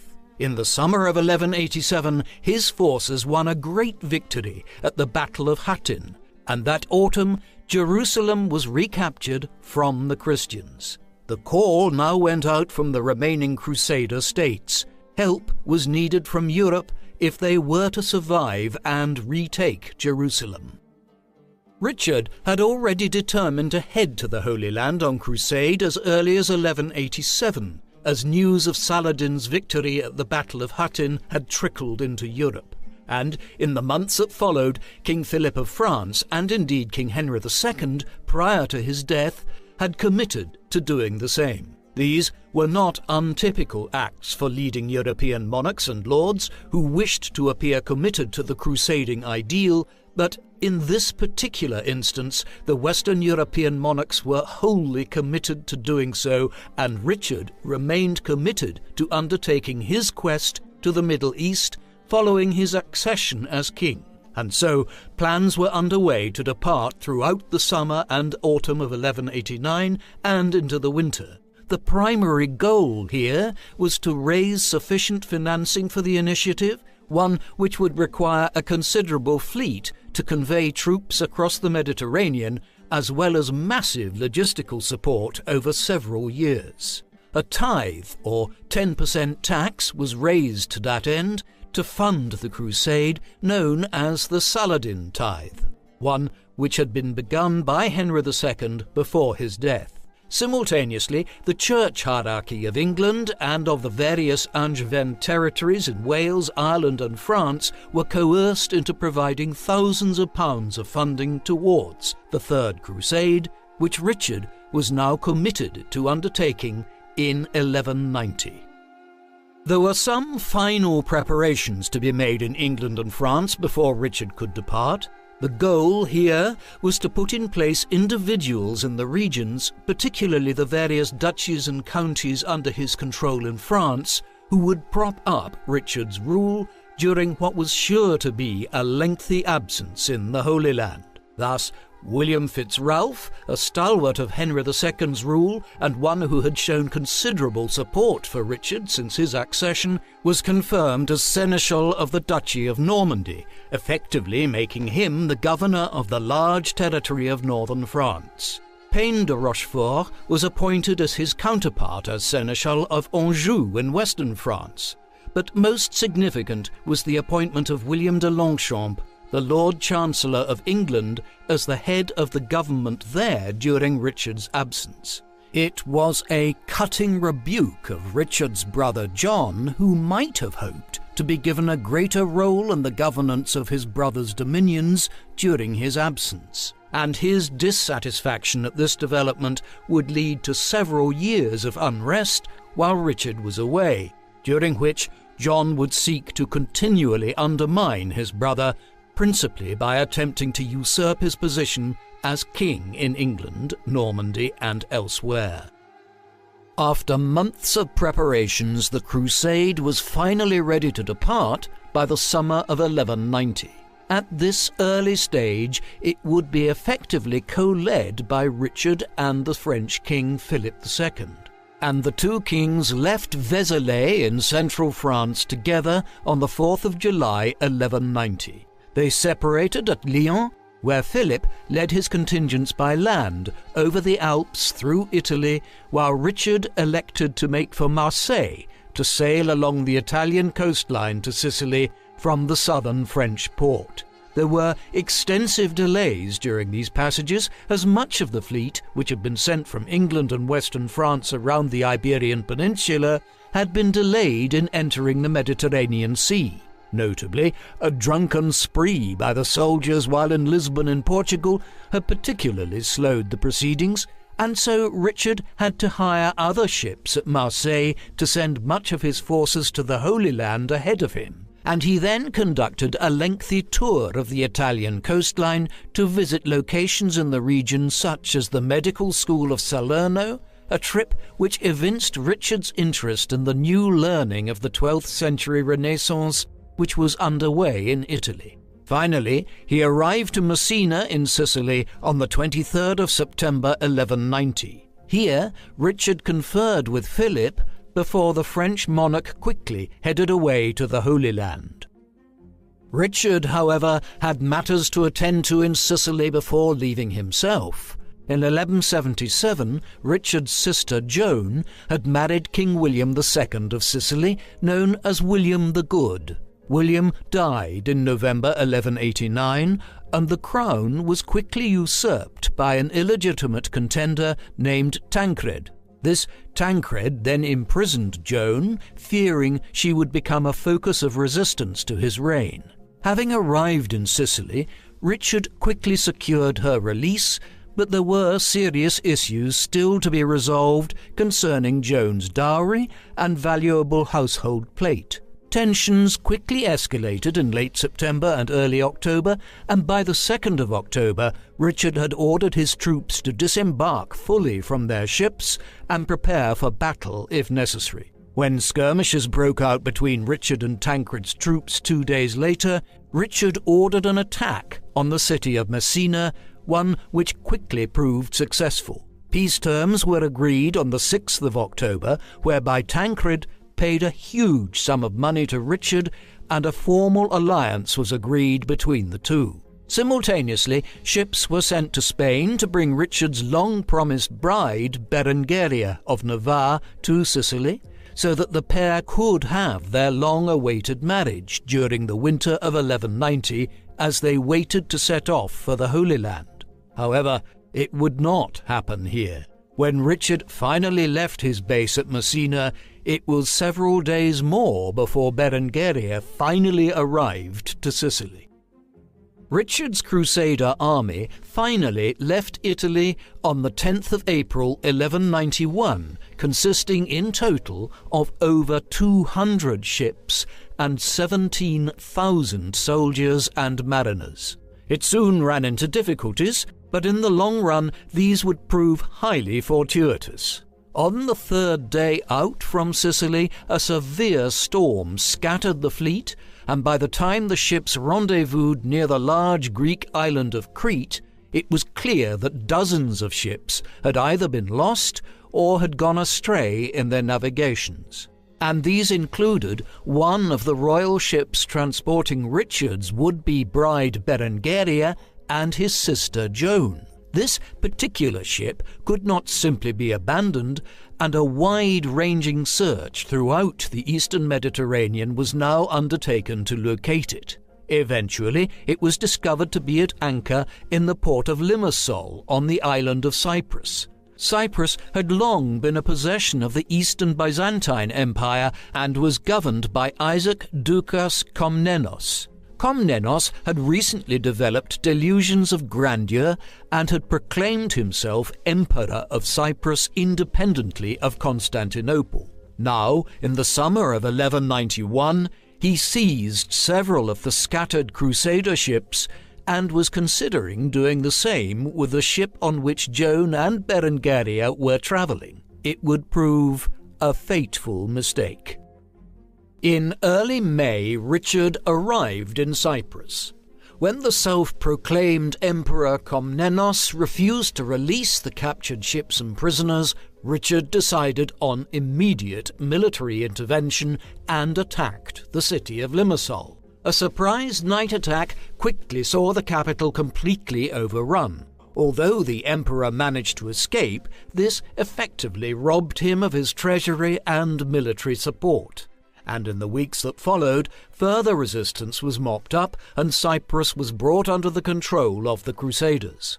Much of this was achieved by Richard linking up with the leaders of the Crusader states in the Holy Land. One of their primary leaders, Guy de Lusignan, having received word of events in Cyprus, arrived with several contingents of hardened Crusader warriors. De Lusignan was the titular king of Jerusalem, albeit he was a king without a city since the fall of the Holy City to Saladin several years earlier, and he was challenged amongst the nobles of the Crusader states for primacy, notably by Conrad de Montferrat, a claimant to the kingdom of Jerusalem. Guy and Conrad would prove to be the most significant figures, other than Richard and Saladin, in the events which followed in the Holy Land. By the beginning of June, Richard had seized control over the entirety of Cyprus, a rich island nation with notable trade links, and one which would serve as a crucial base for the Crusaders in years to come. In the broader term, Cyprus became an independent Christian kingdom, one which was ruled by the Lusignans for decades to come, and as an independent Christian kingdom down to the late 15th century, making its conquest arguably the most tangible result of Richard's entire crusade. The conquest of Cyprus and the subsequent sojourn there during the summer of 1191 also provided the opportunity for Richard to finally wed Berengaria. The wedding ceremony was held at Limassol on the 12th of May 1191 at the chapel of St. George there. The marriage was designed to potentially unite Navarre and the Duchy of Aquitaine, and thus make it part of the wider Angevin Empire in the long run, but this plan would prove elusive. Richard and Berengaria never had any children, they would remain distant from one another, and it has even been questioned whether the marriage was consummated at all. Nevertheless, the union was celebrated with great fanfare and ceremony throughout Cyprus in the early summer of 1191. Overall, these events would foretell great success for Richard when he finally reached the Holy Land. A great kingdom had already been won for the Crusaders, and the new leader arrived as a successful warrior, newly married. The reality, though, would prove more complex. Richard finally landed near the city of Acre on the 8th of June 1191, over a year after he and King Philip had first left France on the crusade. The Crusader states had been sieging Acre, one of the key cities of the Holy Land in what today is northern Israel, since 1189. This siege was the first major counterattack undertaken by the Crusaders since their defeat by Saladin at the Battle of Hattin in 1187 and the fall of Jerusalem. The siege was largely driven in its early stages by Guy de Lusignan, the king of Jerusalem, and his primary rival for power amongst the Crusader noble households, Conrad de Montferrat. They had been joined in April by the King of France. Now, with Richard's additional strength added to their efforts, the siege finally proved too much to withstand for the Arab holders. On the 4th of July, the defenders surrendered. Terms were negotiated in the days that followed, which allowed much of the Arab garrison to leave unharmed in return for a substantial bounty and the provision of prisoners as sureties for payment of the same. The end of the siege also led quickly to Philip's decision to return to France. He had nearly died of dysentery outside Acre and was willing to return to Western Europe ahead of Richard, where he could make major efforts to undermine Richard, while his rival for power in France remained absent in the Holy Land.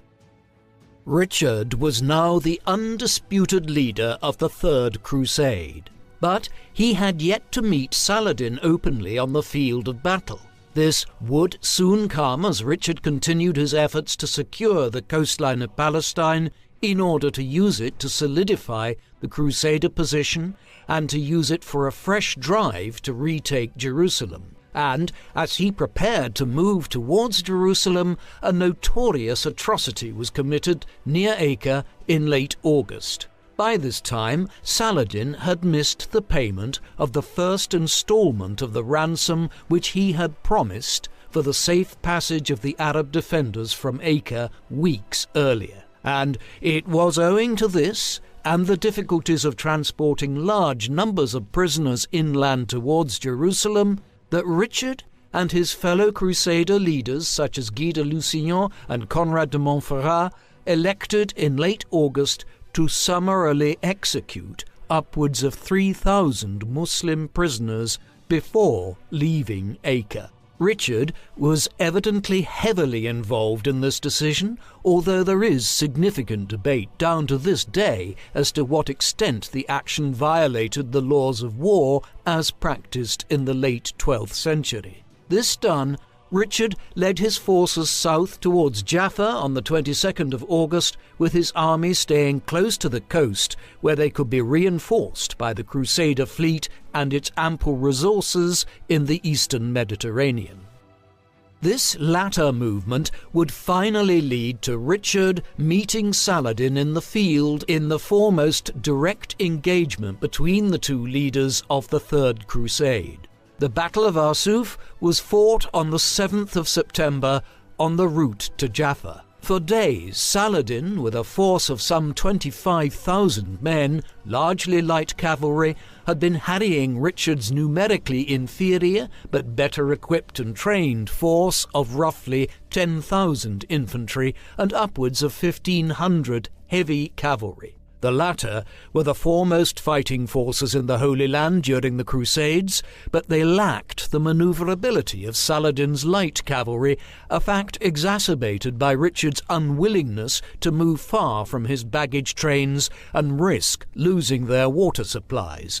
When, on the 7th of September, a full-scale battle was finally entered into, Saladin's troops succeeded in breaking the Crusaders' formation early on. However, a counterattack in the afternoon by Richard roused the Christian lines, opening gaps in their infantry lines for the heavy cavalry to strike forward at the much more vulnerable light cavalry. After 3 charges of this kind, the Arab armies were broken and fled into the adjoining hills and forests. Contemporary accounts of the casualties are wildly exaggerated, but it is estimated that as many as 5,000 or 6,000 of Saladin's men were killed for under 1,000 of Richard's. Arsuf was the foremost victory in the field for Richard during the Third Crusade. It opened the route to Jaffa, which the Crusaders reached 3 days later. The walls had been dismantled on Saladin's orders, a decision which effectively surrendered the city to the Christians, but which also ensured that Richard had to spend weeks here until makeshift walls were erected to protect the town for the Crusaders. It was while he was here that Richard began envisaging that the key to securing the Holy Land might lie in striking at Saladin's core dominions in Egypt, and, in particular, by seizing Cairo. and this was a strategy which was eventually widely accepted as being the best available to the Crusaders many years later, during the 13th century. But for now, Richard was overruled by Guy, Conrad, and his fellow Crusaders who wished to strike directly at Jerusalem. Thus, the early winter was spent seizing and garrisoning several castles on the route inland from Jaffa to Jerusalem. Consequently, by the end of 1191, Richard's crusade had succeeded in conquering Cyprus for the Christian cause, as well as retaking the Palestinian coast from Acre to Jaffa, with the route to Jerusalem being prepared for a strike at the Holy City.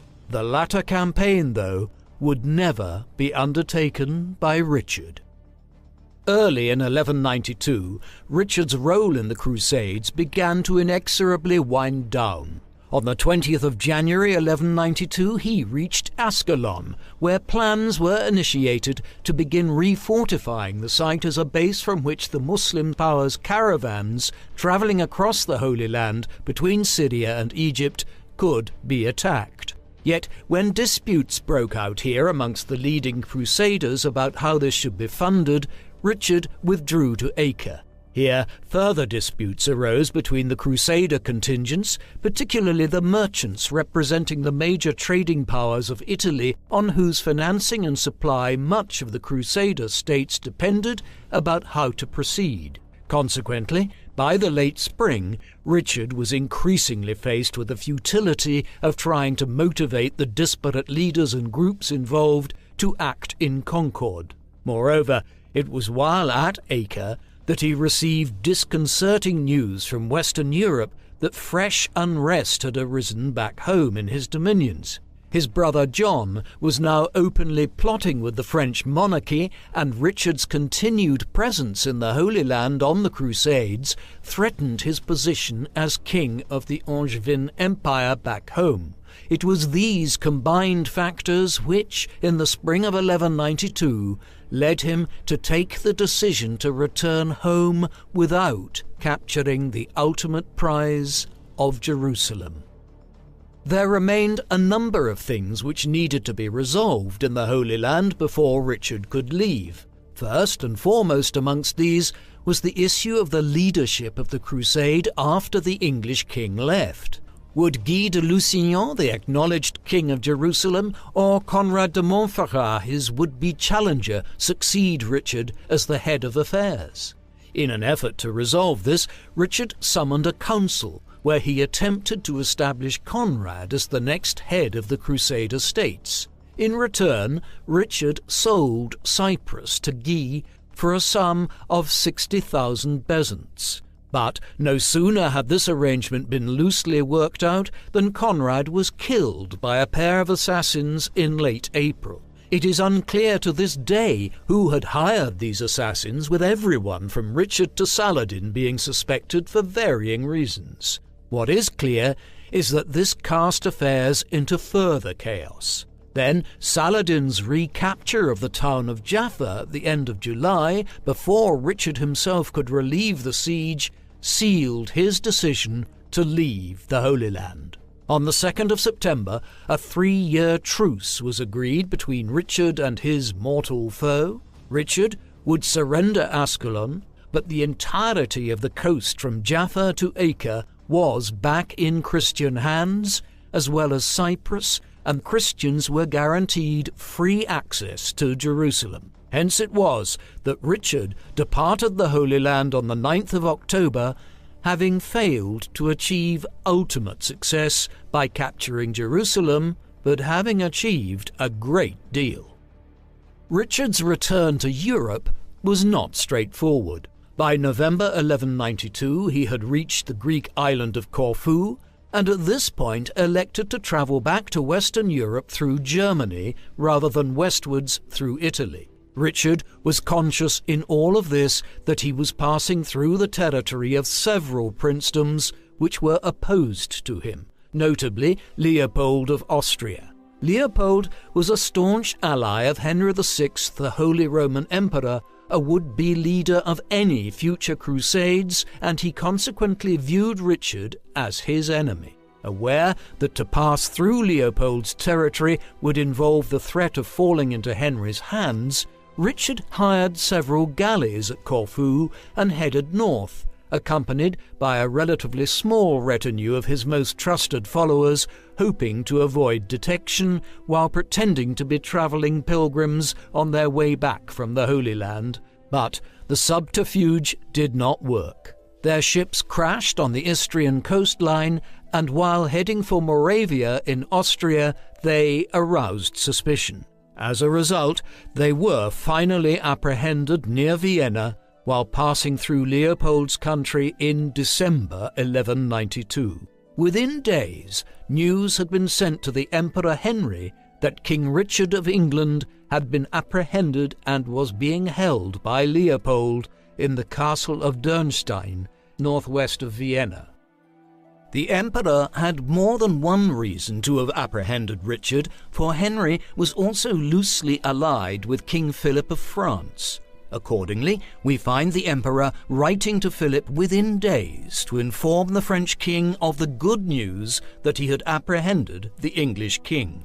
Back in England, John also became aware of this and moved to pay homage to Philip in an effort to bolster his claims to succeed his brother.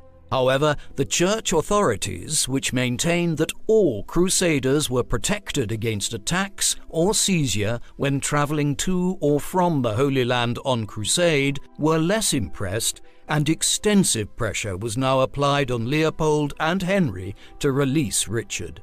Hence it was that weeks of protracted negotiations to see whether Richard would be released by his German captors and on what terms were entered into. Finally, in late February 1193, terms were concluded in Speyer, after Richard successfully defended himself against trumped-up claims of having abandoned the crusade. Nevertheless, Richard still had to pay a ransom of 100,000 marks and promised to supply the emperor with 50 galleys and the service of 200 knights annually, resources which Henry utilized to launch his own crusade in the years that followed.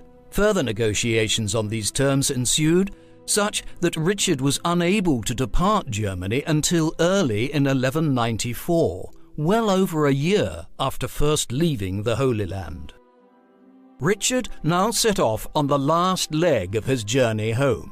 Not everything which had occurred during his absence had disadvantaged his position with regards to John. In 1192, King Philip had stirred up a rebellion in the Duchy of Aquitaine, but this event had demonstrated the strength of some of Richard's alliances.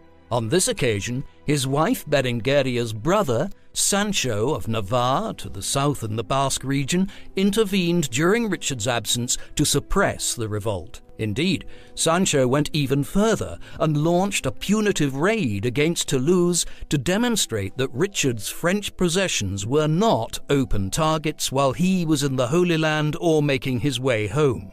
And back home in England, many senior officials who had been loyal to Richard before he departed on the crusade remained so, and did their best to thwart John's efforts to undermine his brother. Nevertheless, other developments did not bode well for Richard.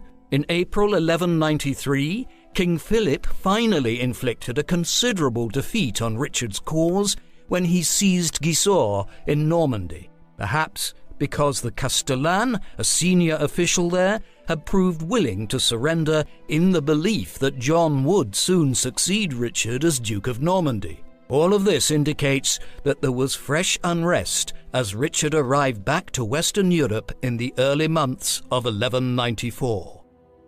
Richard left Germany in February 1194 and reached England on the 13th of March. He passed through the Rhineland on his way, on which journey he renewed some alliances with the princes and lord of Western Germany and the Low Countries around modern-day Belgium. Having landed in England, resistance to his resumption of the crown was strikingly limited, a result perhaps of John himself being overseas in the Duchy of Normandy. Richard first visited the religious shrines of Canterbury and Bury St Edmunds before proceeding to the famous Nottingham Castle to confront the centre of John's supposed rebellion. Fighting did occur before the castle surrendered on the 28th of March.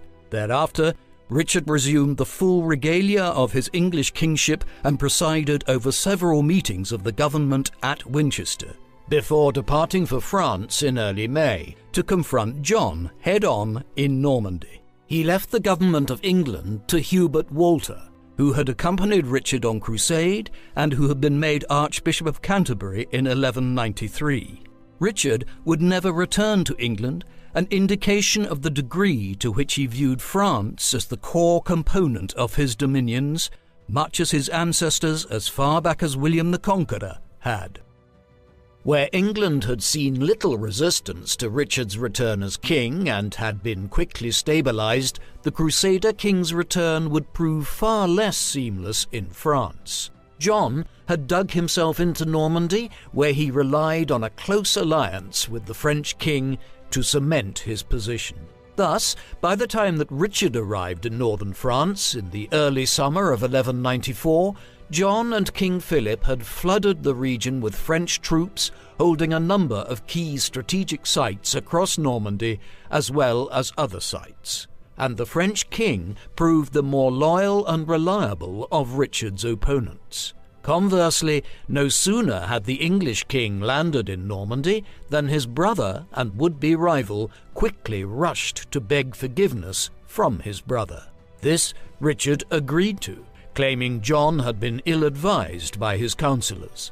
For his part, John would remain loyal to Richard for the remainder of his reign thereafter. Thus, within just days of his arrival, the conflict switched from a pseudo-civil war between Richard and John to a more traditional war between the King of England and the King of France.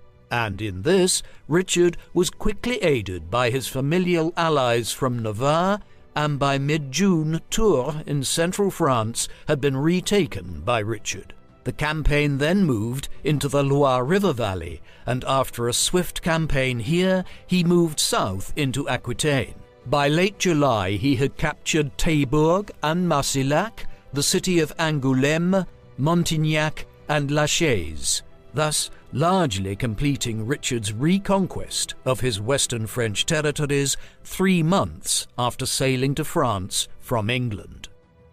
Richard's conquest of his French territories, though, would prove more ephemeral than first appeared. In particular, his hold over Normandy was tenuous, and his efforts to fully re-establish his control over the duchy would dominate much of his subsequent reign. In his drive southwards to restore control of Aquitaine in the summer of 1194, Richard had left several castles in the hands of King Philip. Several of these were major strongholds that had been heavily garrisoned in such a way which would require extensive and costly sieges to remove the French. Accordingly, in the late summer of 1194, a truce was agreed, whereby these sites would be allowed to remain in the French king's hands until the winter of 1195, but there would be no fighting between Richard and Philip's troops. On the surface, this arrangement provided both monarchs with advantages. It gave Philip time to rethink his strategic stance, now that the chances of replacing Richard with John altogether seemed implausible, while for Richard this new arrangement would give him a period of 15 months to cement his newly resumed rule and deal effectively with those who had supported John in his attempt to usurp Richard. The truce of 1194 between Richard and the French king proved short-lived. Within weeks of it being agreed, border tensions and skirmishes were breaking out in places throughout France, while by the summer of 1195, full-scale war had effectively recommenced. Richard's approach to this resumed conflict was to concentrate his forces on seizing control of the Auvergne and Berry towards central France, in the border region between Richard's French territories and those of the French monarchy, an approach which quickly bore fruit. By the early autumn of 1195, Philip had indicated that he would relinquish control of any of Richard's territories which he had seized during the king's absence on crusade, in return for a marriage alliance between Richard's niece Eleanor and Philip's son and heir Louis. This proposal, though, proved abortive, and as fighting continued to rage, Richard made further conquests, ensuring that Philip had to agree to a treaty in January 1196. Then, under the terms of this Treaty of Louviers, Philip relinquished all of his major gains from Richard's period of absence, except the Vexin in northwestern France and a handful of border castles. This ended the conflict in central France to an extent, but fresh tensions would continue elsewhere in the country in the years ahead. As 1196 progressed, the war between Richard and Philip changed dramatically as Philip built up a new alliance of powers to combat Richard's rapid ascendancy on either side of the English Channel. These included several major lords from the Low Countries, notably the Counts of Flanders, Ponthieu and Boulogne, who were joined in the North Atlantic by the Duchy of Brittany in northwestern France. And this new confederacy was now able to apply extensive pressure on Richard's shipping lines and logistical supplies in the English Channel. In order to offset this threat, Richard needed to divert much of his land forces to an invasion of Brittany in mid-1196. Yet, even this setback was only temporary. Eventually, Richard was able to force Count Baldwin of Flanders to change sides, firstly by launching a massive embargo on trade and the supply of goods, and then by offering a favourable alliance of his own.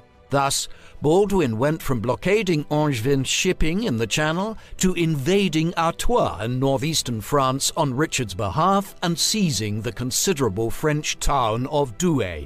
Then, in a remarkable course of events, an alliance of German princes petitioned Richard that they would put forward Richard's nephew, Otto, son of Richard's sister Matilda, and her husband Henry of Bavaria and Saxony, as a potential successor for the office of Holy Roman Emperor, an astonishing diplomatic coup for Richard. While 1197 and 1198 had seen these further successes for Richard, he would not be alive long enough to enjoy their fruits. In the autumn of 1198, Richard elected to complete the final reduction of the Vexin, a small county near Paris itself, from Philip, following the expiration of a new truce with the French king. Pressured by the Count of Flanders in the northeast and by Richard in the west, Philip twice came perilously close to being captured in the campaign which followed, including nearly drowning on one occasion. This virtually completed the conquest of the Vexin, bringing Richard back into possession of all the lands he had previously held, before heading to the Holy Land and placing him in the strongest position any English monarch had held with respect to the French monarchy for decades. This conquest also initiated a major building program in the region, notably the Château Gaillard, 95 kilometers northwest of Paris and one of the most impressive medieval castles ever built in northern France. Along with major work to develop the port of Portsmouth, it constitutes one of the only major acts of administration and government which can be associated with Richard's kingship, a reign which was ultimately characterized almost entirely by war, whether in the Holy Land or back in Western Europe. In January 1199, King Richard met with his French counterpart King Philip in a meeting brokered by Pope Innocent III. A 5-year truce was now agreed to, one which would see Richard's dominions entering into an unprecedented period of peace and stability. It is entirely peculiar that it was during this period of harmony that Richard would be killed, while still in his early 40s. On the 26th of March 1199, he was shot by a crossbow bolt while campaigning to put down a small regional revolt by Viscount Aymar V of Limoges. In the days that followed, without the benefits of modern medicine, the wound turned gangrenous, and on the 6th of April he died from the illness. He was subsequently buried at Fontevraud. Richard was succeeded by John, whom Richard named as his successor during his final illness. The would-be usurper's accession would spell the end of the conflict with Philip when, in 1200, the Treaty of La Goulée saw John confirmed in his French territories in return for acknowledging Philip as his liege lord in France itself. However, it would prove a short-lived peace, and in the years that followed, the French crown would begin to reconquer several parts of the Angevin Empire from the English monarchy, the beginning of a long process which ultimately would take until the 1550s to complete. Overseas, Richard's efforts proved just as transiently successful. Further crusades followed in the years and indeed decades to come into the late 13th century. Some of these produced variable levels of success in places other than the Holy Land. For instance, in 1204, a Christian army seized the Byzantine capital of Constantinople and established a Western Roman Catholic Christian state in the Balkans for decades to come. Others attempted to seize Egypt as the strategic key to the Holy Land, much as Richard had envisaged in 1191. The Sixth Crusade in the late 1220s finally succeeded in capturing Jerusalem, Richard's ultimate goal, which he had been unable to achieve. Nevertheless, this was a fleeting success, and within 15 years, the Holy City was back in Muslim hands. Thereafter, the fate of the Crusader states dwindled, despite efforts by major European monarchs to undertake fresh efforts to reclaim the holy places for the Christian cause. With the fall of the city of Tripoli in 1289 and the siege of Acre in 1291, 100 years after Richard had landed there in 1191, the Crusader cause was extinguished in the Holy Land. It was due in some considerable way to Richard's efforts, though, that these Christian kingdoms lasted here for as long as they did. Richard the Lionheart is one of England's most acclaimed kings, a somewhat strange development given the shortness of his reign. He ruled for just 10 years, half of which period was spent far overseas in Sicily, Cyprus, the Holy Land, and Germany. Yet, it is this period which has also gained him his reputation and made him most famous. For 2 years in the Mediterranean world, Richard led the Crusader effort in the wake of years of losses for the Christian states there, as well as successive defeats to Saladin. It is unsurprising that Richard has captured the imagination in this way, not least because he finally offered a counterpoint to the seemingly invincible Muslim warlord. After the stalemate of the Second Crusade, in the middle of the 12th century, Richard was depicted as the first major Crusader leader to have made significant conquests and territorial gains in the Holy Land since the First Crusade over 90 years earlier. For successive generations of chroniclers and historians since the late 12th century itself, this appearance of the valorous Crusader warrior, named the Lionheart for his courage, was made all the starker when contrasted with the supposedly scheming spectre of his brother John, who back in Western Europe conspired with the French to usurp Richard while his brave brother was away. But while this is the idealized version of Richard and the basis for so much of his legacy, there is also much to criticize about the Lionheart, criticisms which have dominated studies of the king by historians in recent decades. First and foremost, his reign was dominated by warfare. This had started long before his own accession, with the conflicts with his father in the 1170s and 1180s. It continued through his involvement in the Crusades and eased after returning from the Holy Land.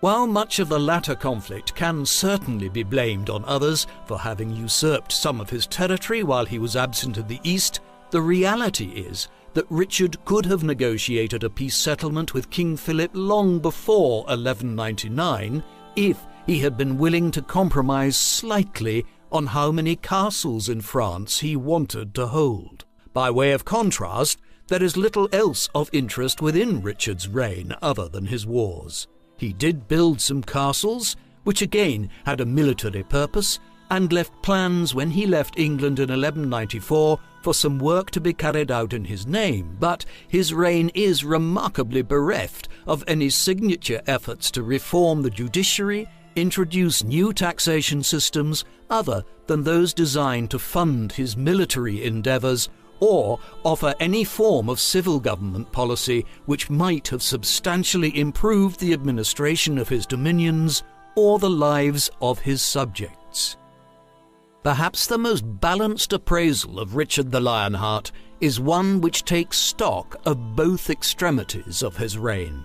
Richard can certainly be criticised for having done little other than make war throughout his life, but that was, after all, substantially perceived to be the duty and responsibility of a European monarch during the High Middle Ages. Moreover, while it is fair to suggest that he could have established peace with France more quickly in the mid-1190s and moved on from there to working on taxation and issues of noble rights, which plagued John's subsequent reign, it is also only fair to note that Richard was responding to aggression which was committed by others.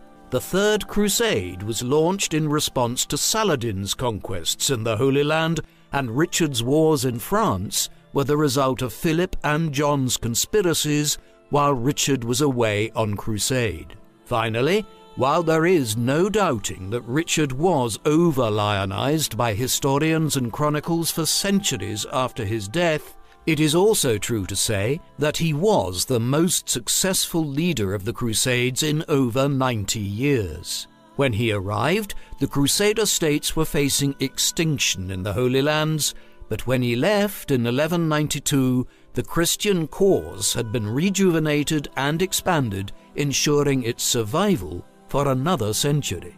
Perhaps in this respect, his most exaggerated legacy is also, paradoxically, his most genuine.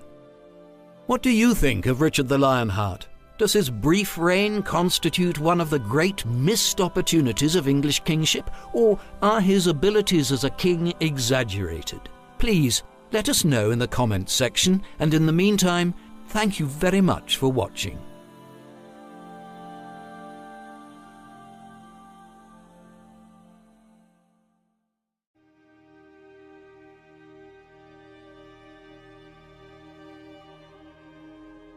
The man known to history as King Edward I was born at some stage on the night of the 17th of June 1239, or the early hours of the 18th, at the Palace of Westminster, which was then lying on the western outskirts of the City of London.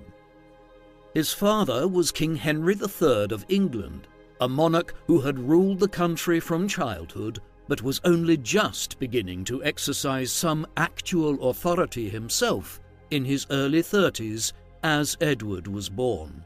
Henry was an extremely pious, religious man who was devoted to the cult of St. Edward the Confessor, and he named his eldest son after the saint.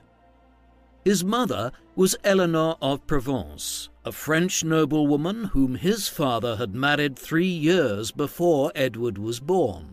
Henry and Eleanor's marriage was a happy one in a time when royal weddings were often arranged for political purposes.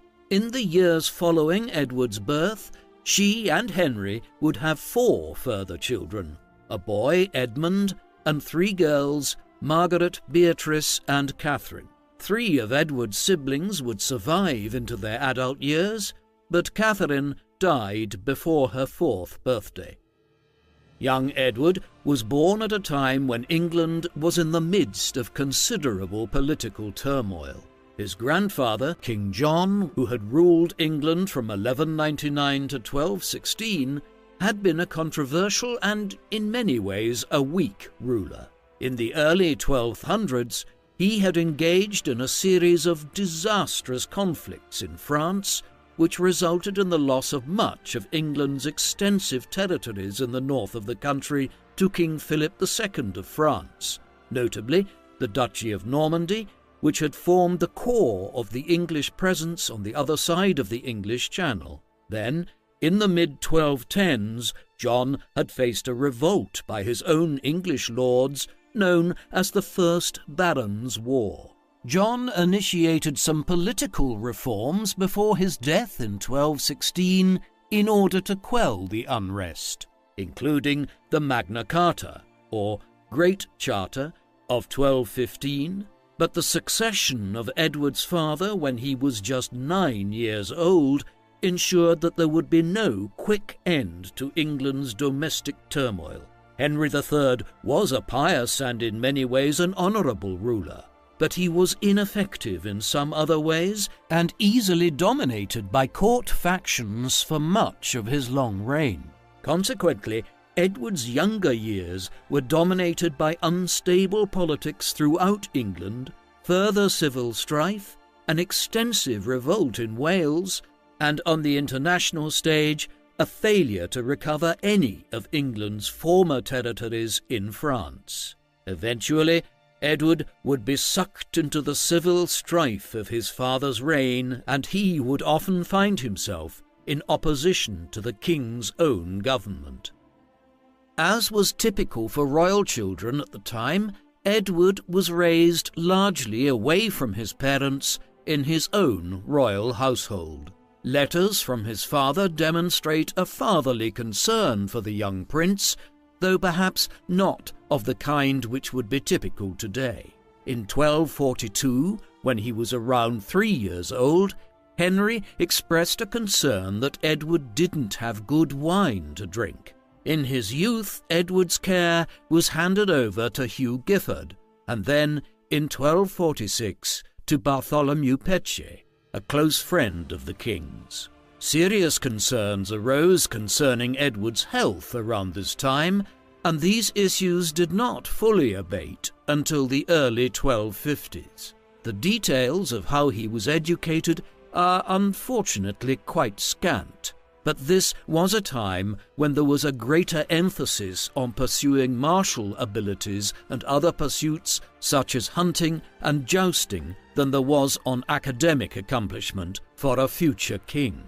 As a result, Edward would be no scholar king. In the mid-1250s, Edward, who became known as the Lord Edward from a young age, was granted considerable authority over the Crown's possessions outside England, specifically Ireland, Gascony, and Wales, each of which afforded him a large income and gave him a certain degree of independence from his father. From 1256, Edward's official seal was being used in Ireland to indicate his senior position there.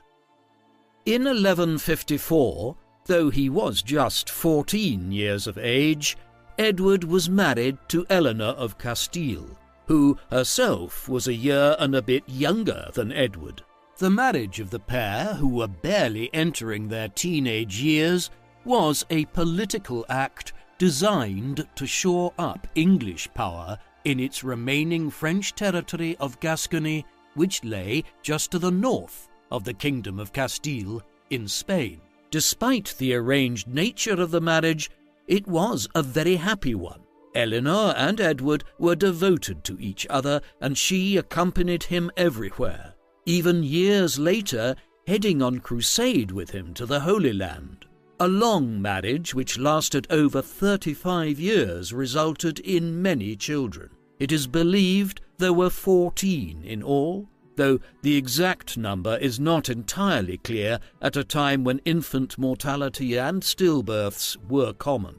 These generally arrived in a 20-year period between 1264 and 1284, though only one son, the future King Edward II, survived into adulthood, as did 5 daughters: Eleanor, Joan, Margaret, Mary, and Elizabeth, although Eleanor would die as well before she reached her 30th year. Thus, at least 8 of their children died in infancy or childhood, a rate which, even by the standards of the time, was unusually cruel on Edward and Eleanor. By the late 1250s, Edward was being pulled into the political strife of his father's reign. Numerous issues, including the perception of the king's fiscal recklessness and his excessive support for the French relatives of the Queen at court, combined to force many of the English lords and some of the powerful French faction, led by an influential political figure called Simon de Montfort, to push Henry into making concessions at a parliament held at Oxford in 1258. The so-called Provisions of Oxford saw many of Henry's French councillors expelled from positions of influence, and the government of England was all but handed over to a group of 15 councillors who were selected from amongst the leading magnates and nobles of the realm. Edward's position in all of this was ambiguous, and he did not overly support his father. Indeed, when an even more radical series of measures, known as the Provisions of Westminster, were forced on the king in 1259, the rebellious lords who implemented these had the support of Edward himself. All of this effectively resulted in a drastic reduction in the king's power, while Edward, who had felt stifled by his father in recent years, attained a greater position of authority within this form of conciliar government of the late 1250s. Though often viewed as a weak king, Henry was not willing to acquiesce with this curtailment of his power. He now moved to acquire the aid of the French king, Louis IX, against his own nobles by formally relinquishing English claims to the Duchy of Normandy and other French territories which had effectively been lost to the French over half a century earlier. In return, Louis provided Henry with financial and military support, with which he returned to England in 1260 and began re-establishing his royal authority. By late 1261, de Montfort had been exiled to France, and Edward had reconciled with his father after much jostling. He was briefly sent to Gascony in France, where he stabilized the region, but as the disturbances in England continued, he was recalled. Then, when de Montfort crossed back from France to England in the spring of 1263, a new opposition movement began to emerge at Oxford. By the autumn, armed clashes between the king and his opponents were occurring, and by the winter of 1263, de Montfort's alliance of fractious lords were able to seize control of London. This time, it was decided to put matters to King Louis IX to act as an arbitrator in the dispute. But Louis sided with Henry and proposed the annulment of the earlier provisions that had been agreed at Oxford and Westminster in 1258 and 1259. Given this, de Montfort and his allies chose renewed war, and what is known as the Second Barons' War commenced. Unlike in the late 1250s, when the Civil War commenced, in 1264, Edward was steadfastly loyal to his father. In April, he played a leading role in the capture of Northampton, where one of Simon de Montfort's sons was gathering a large baronial army. But the war would be won or lost in the south, and early that summer it started to go very badly. At the Battle of Lewes in Sussex, in the southeast of England on the 14th of May 1264, the royalist forces engaged de Montfort's army.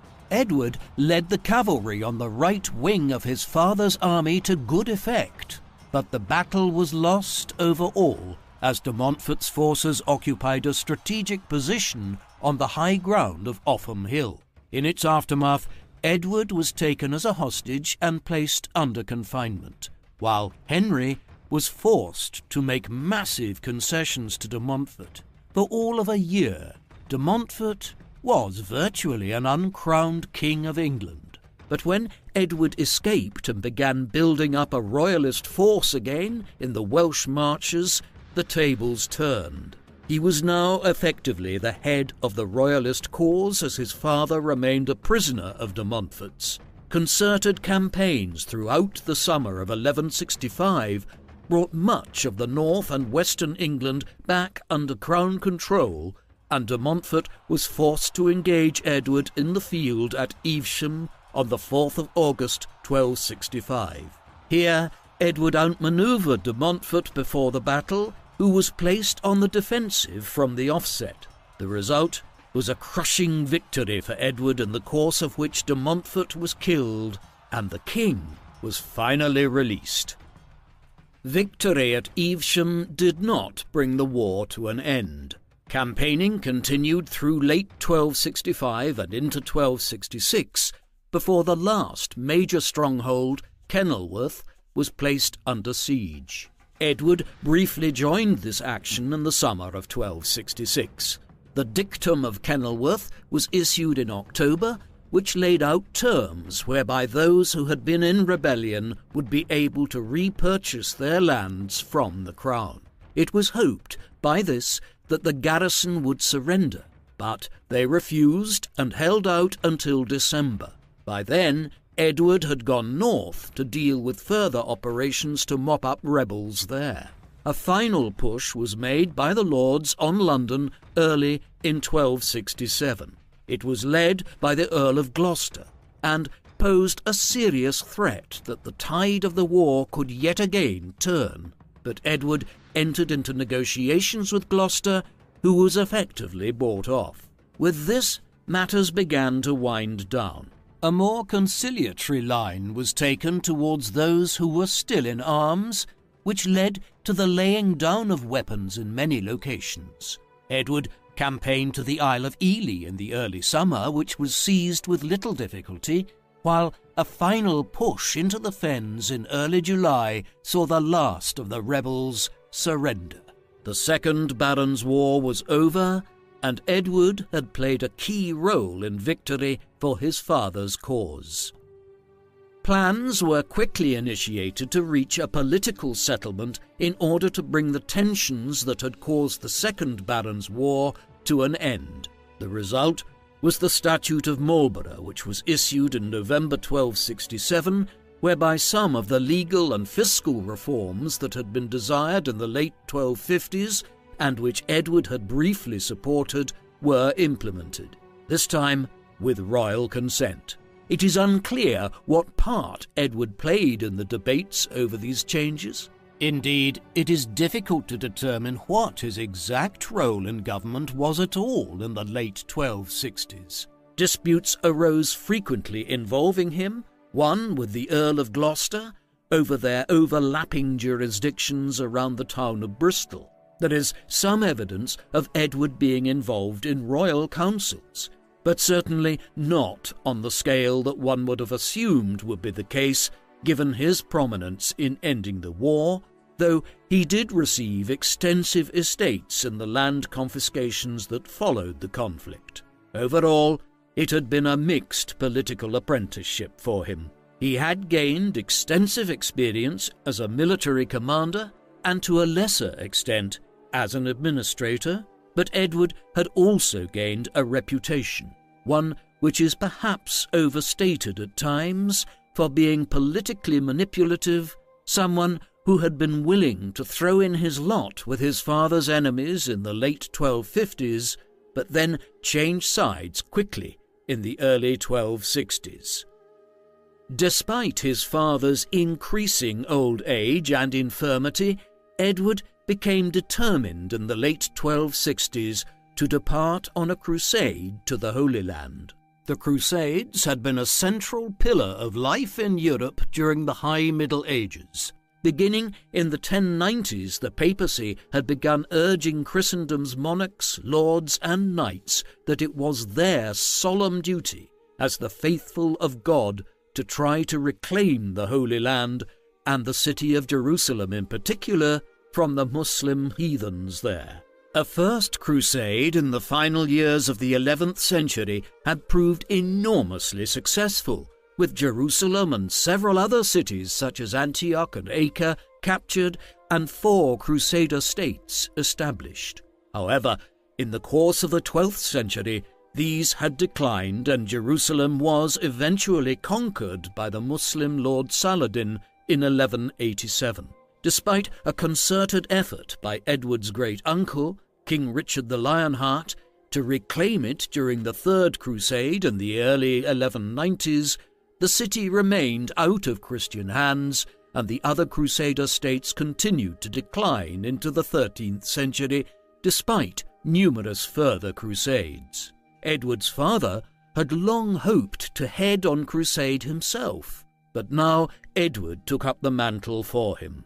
In the early 1170s, Edward would head on what was to be the 9th Crusade, but which is typically referred to as Lord Edward's Crusade. Such was his centrality to it. It was preached in response to the threat posed to the remaining Christian presence in the Levant by the Mamluk Sultan Baybars. When the crusade had been called by the Pope, the French king and his sons had agreed to take the cross and travel to the Holy Land. As a consequence, Edward possibly felt duty-bound to do so on behalf of the English royal family, though there is little doubting that he was also an enthusiastic participant. The expedition was funded in part by the Crown, but Edward bore a considerable amount of the expenses through his own household, a not inconsiderable burden. Approximately 225 knights agreed to travel with the prince, and these were complemented by several hundred further troops and auxiliaries.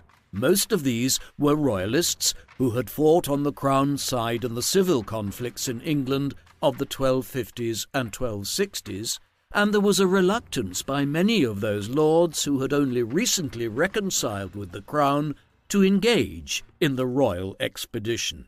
As a result of all this, the crusade which set off from England in the summer of 1270 was a decidedly small one by comparison with some of its forebears. Recruitment had been difficult, and even the financing precarious, and based to a considerable extent on a loan of £17,500 from King Louis IX of France, the leader of the much larger French contingent, with plans for some taxes to be raised in England to pay for it retrospectively.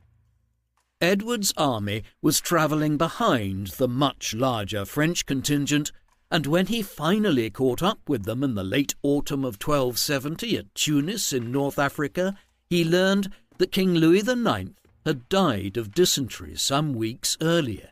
There, the new leader of the French contingent, Charles of Anjou, entered into a negotiation with the Emir of Tunis whereby the expedition would be diverted to Sicily in order to see to matters in Italy, where the French had become involved in the south of the country some years earlier.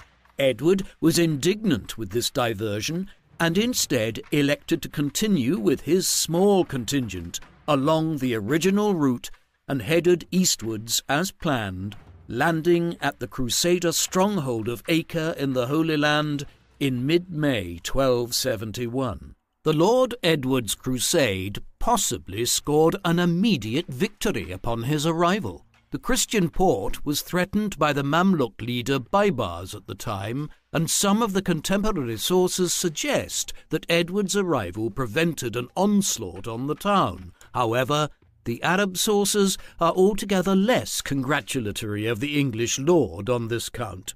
In any event, when Baybars did appear outside the walls of Acre early that summer, with far superior forces than Edward possessed, he could have almost certainly taken the town had he decided to besiege it. Edward's admittedly meagre forces spent over 6 weeks ensconced at Acre before finally making a foray to St. George de l'Aubin, about 25 kilometres from the town. The piercing summer heat and some food poisoning stalled any efforts to proceed further. A campaign against Kakun, about 65 kilometres from Acre in the early winter, was more successful and resulted in the defeat of a Muslim force outside the town, but the main citadel could not be taken, and the Crusaders eventually retreated to Acre once again. Ultimately, the issue was that little could be achieved with the very limited resources in men and money available to Edward following the French abandonment of the crusade a year earlier. Accordingly, it was not surprising when Hugh III, the King of Cyprus and titular King of Jerusalem, concluded a truce with Baibars to last 10 years in the early summer of 1272. Edward was angry at the decision, but the Cypriot king was anxious to take advantage of the willingness of the Mamluk leader to agree such terms, which had become necessary after a large foray by the Mongols into the Levant late in 1271 that temporarily threatened the Mamluk rear had quickly dissipated. Edward remained in the Holy Land until September 1272, during which time he held hopes of perhaps changing Hugh's mind, but the crusade was effectively over. Probably the most notable incident during Edward's time in the Middle East occurred one night in his bedchamber when he was attacked and almost killed by an assassin. It is unclear who ordered his death, as some accounts state it was Baibars, whereas others say it was ordered by a mysterious old man of the mountains who was a leader of a fanatical Islamic sect. During this attempt on his life, Edward was able to fend off and kill his assailant, but was stabbed with a poisoned knife during the struggle. His wife, Eleanor, according to accounts, then sucked the poison from the wound, possibly saving her husband's life in the process, and the two then left the Holy Land in September 1272, as it was evident that their lives were in danger and also that little more could be done to further the Christian cause. Edward set off on the return journey to England in September. He left behind a Crusader presence which was living on borrowed time. In the years that followed, pressure on Acre from the Mamluk and others continued, and Edward, like his contemporary monarchs across Europe, would receive repeated calls for further aid to be sent throughout the 1270s and 1280s. These were not heeded in any substantive way, and finally, in 1291, the Crusader presence in the Holy Land was brought to an end nearly 200 years after it began, when Acre fell to the Mamluks. Back in the autumn of 1272, Edward headed home via southern Italy. He was there by early 1273, where he learned the news that his father had died the previous November and that he was now King of England.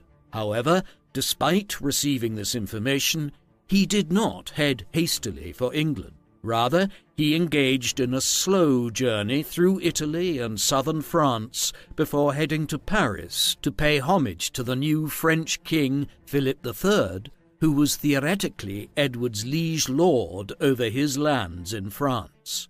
Edward then visited those few meagre remaining possessions which England held on the continent in Gascony before finally returning to England in August 1274. By which time the country had been without a king for nearly 2 years. Plans for Edward's coronation had been underway well before his eventual landing in England on the 2nd of August 1274. Consequently, it was possible for the ceremony to be held just over 2 weeks later, on the 19th of August. Disputes invariably arose concerning precedence, with Edward's brother Edmund pushing for him to be given a greater role as he had acted as steward of the realm during Edward's absence, while a perennial argument at medieval royal coronations over the seniority of the archbishops of Canterbury and York saw the latter excluded altogether from the ceremony. Otherwise, things went smoothly, and the celebration took place on a grand scale.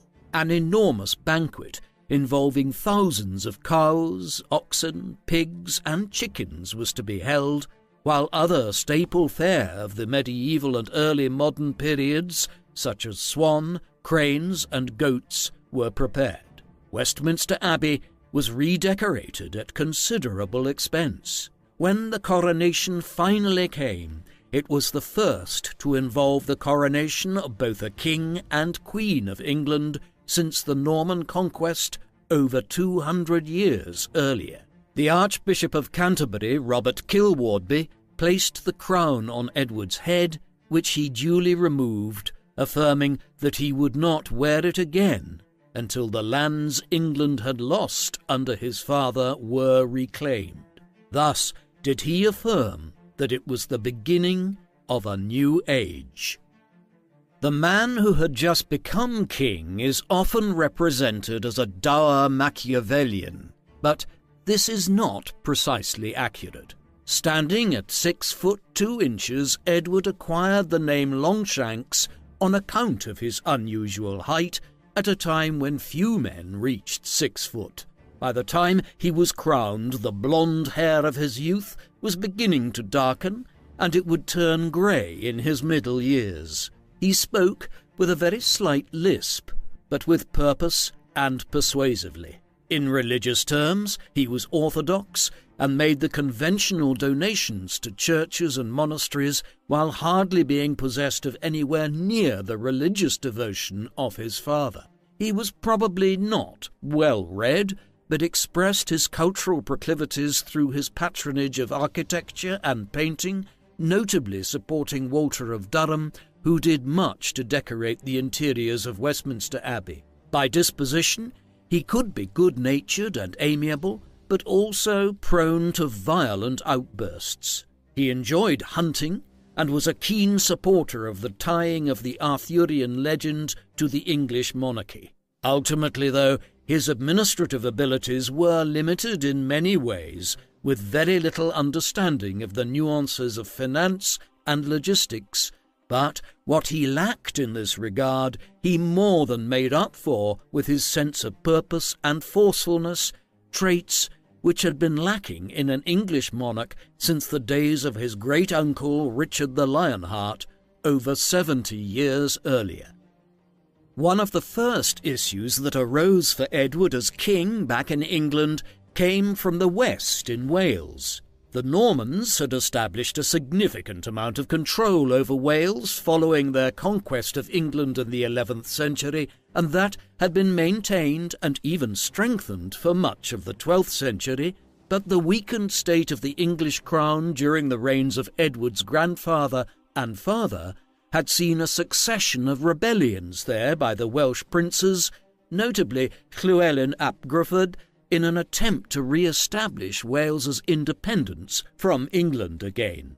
However, ap Gruffydd failed to realise that the English crown's position was stronger by the 1270s.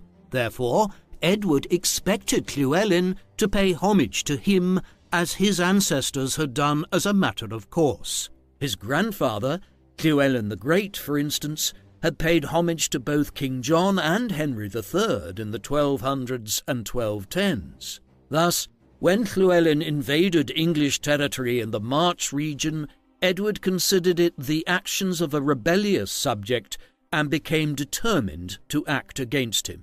He was aided in this by the fact that ap Gruffydd had alienated several of the other Welsh princes who had sought refuge at the English court. Thus, in the summer of 1277, Edward, at the head of a great royal army of 15,000 men, advanced into northern Wales with a fleet in support.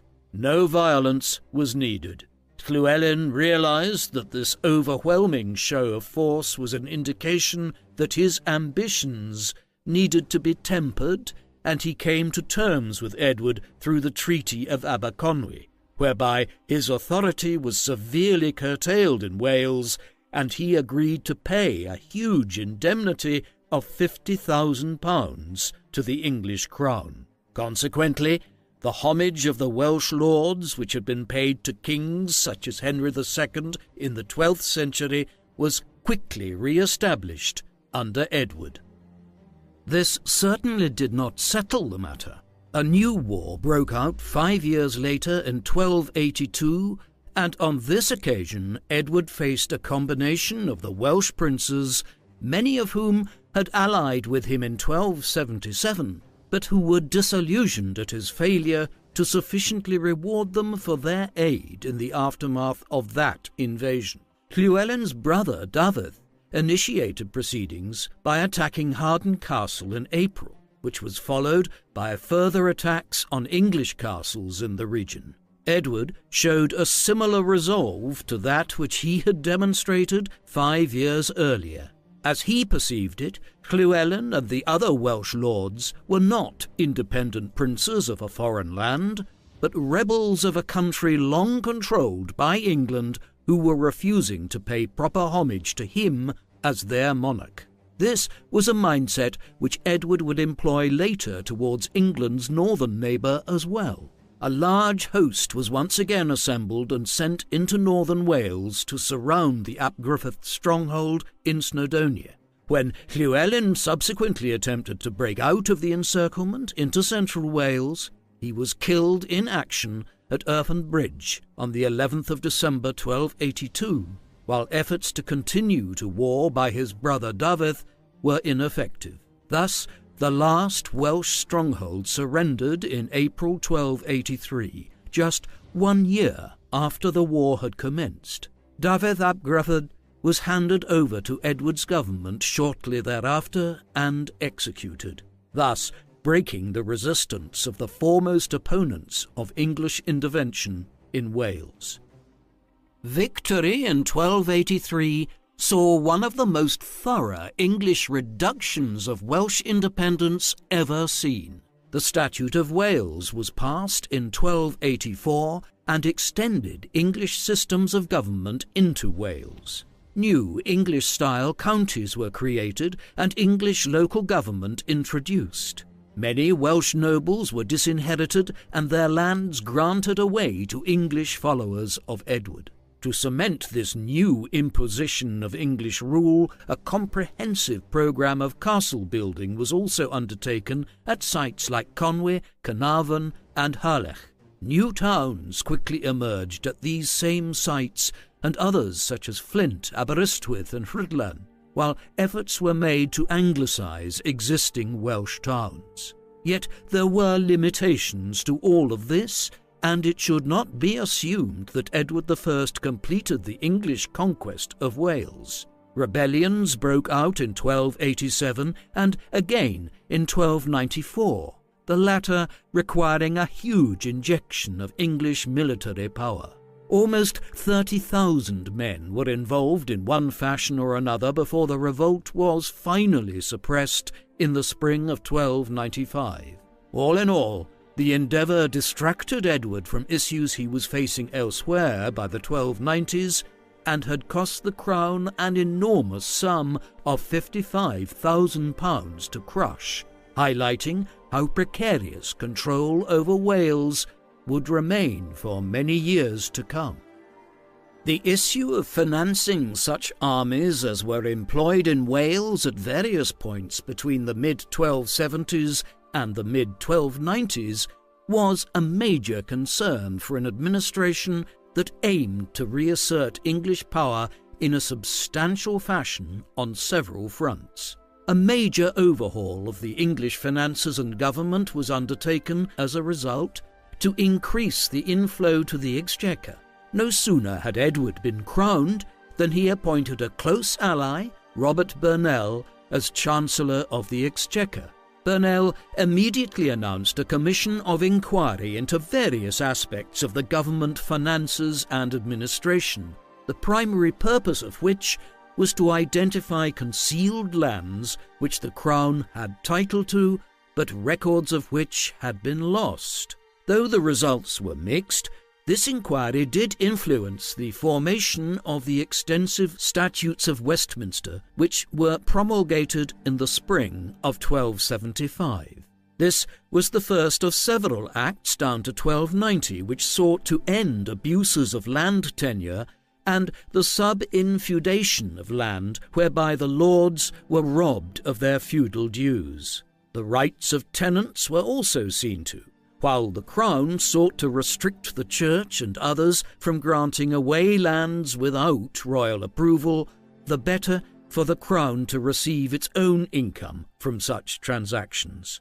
Overall, this legislation constituted major changes to the Crown finances, landholding, and issues of debt in medieval England. While the inquiry of 1274 and the resulting Statutes of Westminster in 1275 began the process of reforming certain elements of landholding and other issues pertaining to the Crown, they did not solve the fiscal problem. Additional financial measures were introduced as a result in 1275. A customs duty of 6 shillings and 8 pence was placed on sacks of wool being exported from England. The English cloth trade at the time was very considerable, and this modest customs duty yielded approximately £10,000 a year into Edward's exchequer, a sum equivalent to tens of millions of pounds today. Added to this was a one-off tax of 1/15 of the value of movable goods, a medieval wealth tax of sorts which yielded upwards of £80,000. These measures were augmented by reforms to the running of the exchequer, while the Church also faced additional taxation from 1279 onwards. That same year, a recoinage was undertaken, a measure that was engaged in for the dual purposes of removing forged coins from circulation and gaining the Crown an additional financial windfall in its reissue of new coins. Such measures had to be undertaken regularly in an age when coin value was still based largely on the silver content of the coins in circulation. While these efforts at financial reform were broadly successful, they still did not prove sufficient for Edward's government to meet the cost of its wars over the years. For instance, when unrest arose in Wales again in the early 1280s, it took the Crown by surprise, and money had to be raised fast.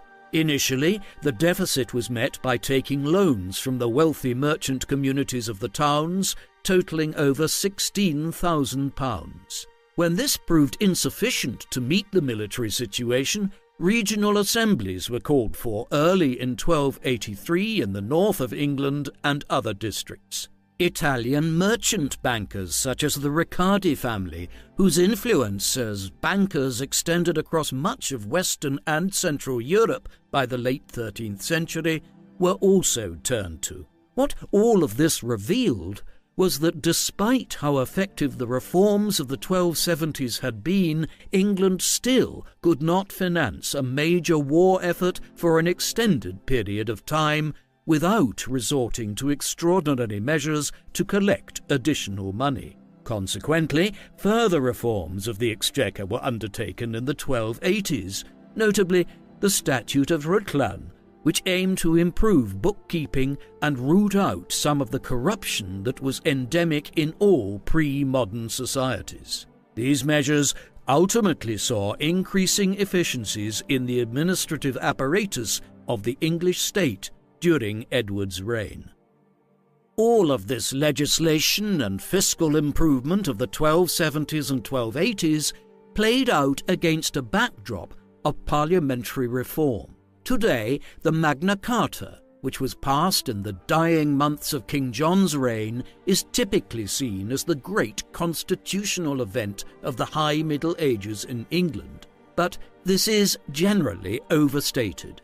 While it ensured some rights to the English nobility and their relationship with the Crown, the more significant developments in Parliament, the Legislative Assembly which would go on to become the mother parliament of modern democracy, actually began to occur during Edward's reign. For instance, it was Edward who oversaw the beginnings of the system whereby parliamentary members were returned down to the modern era. This stipulated that 2 knights were to be returned to Parliament from every county and 2 burgesses from every corporate town, a system which began to implement national representation for the first time. This presaged the constituency system which most modern democracies elect their parliaments according to today. In addition, Edward established a tradition in his first parliament of 1275 of asking Parliament for permission for extraordinary taxation, a development that was designed to avoid the constitutional conflicts that had dogged his father and grandfather's reigns. In the process, Edward's major contribution to parliamentary developments in England was to establish a reciprocal relationship between Crown and country. The Crown and government could request taxes, and the country could ask for favours and reforms in return. This system would operate effectively until the 17th century. There were administrative and financial successes elsewhere. Though events in Ireland are generally little commented upon in studies of Edward's reign, there were significant developments there during his 40-plus years in power.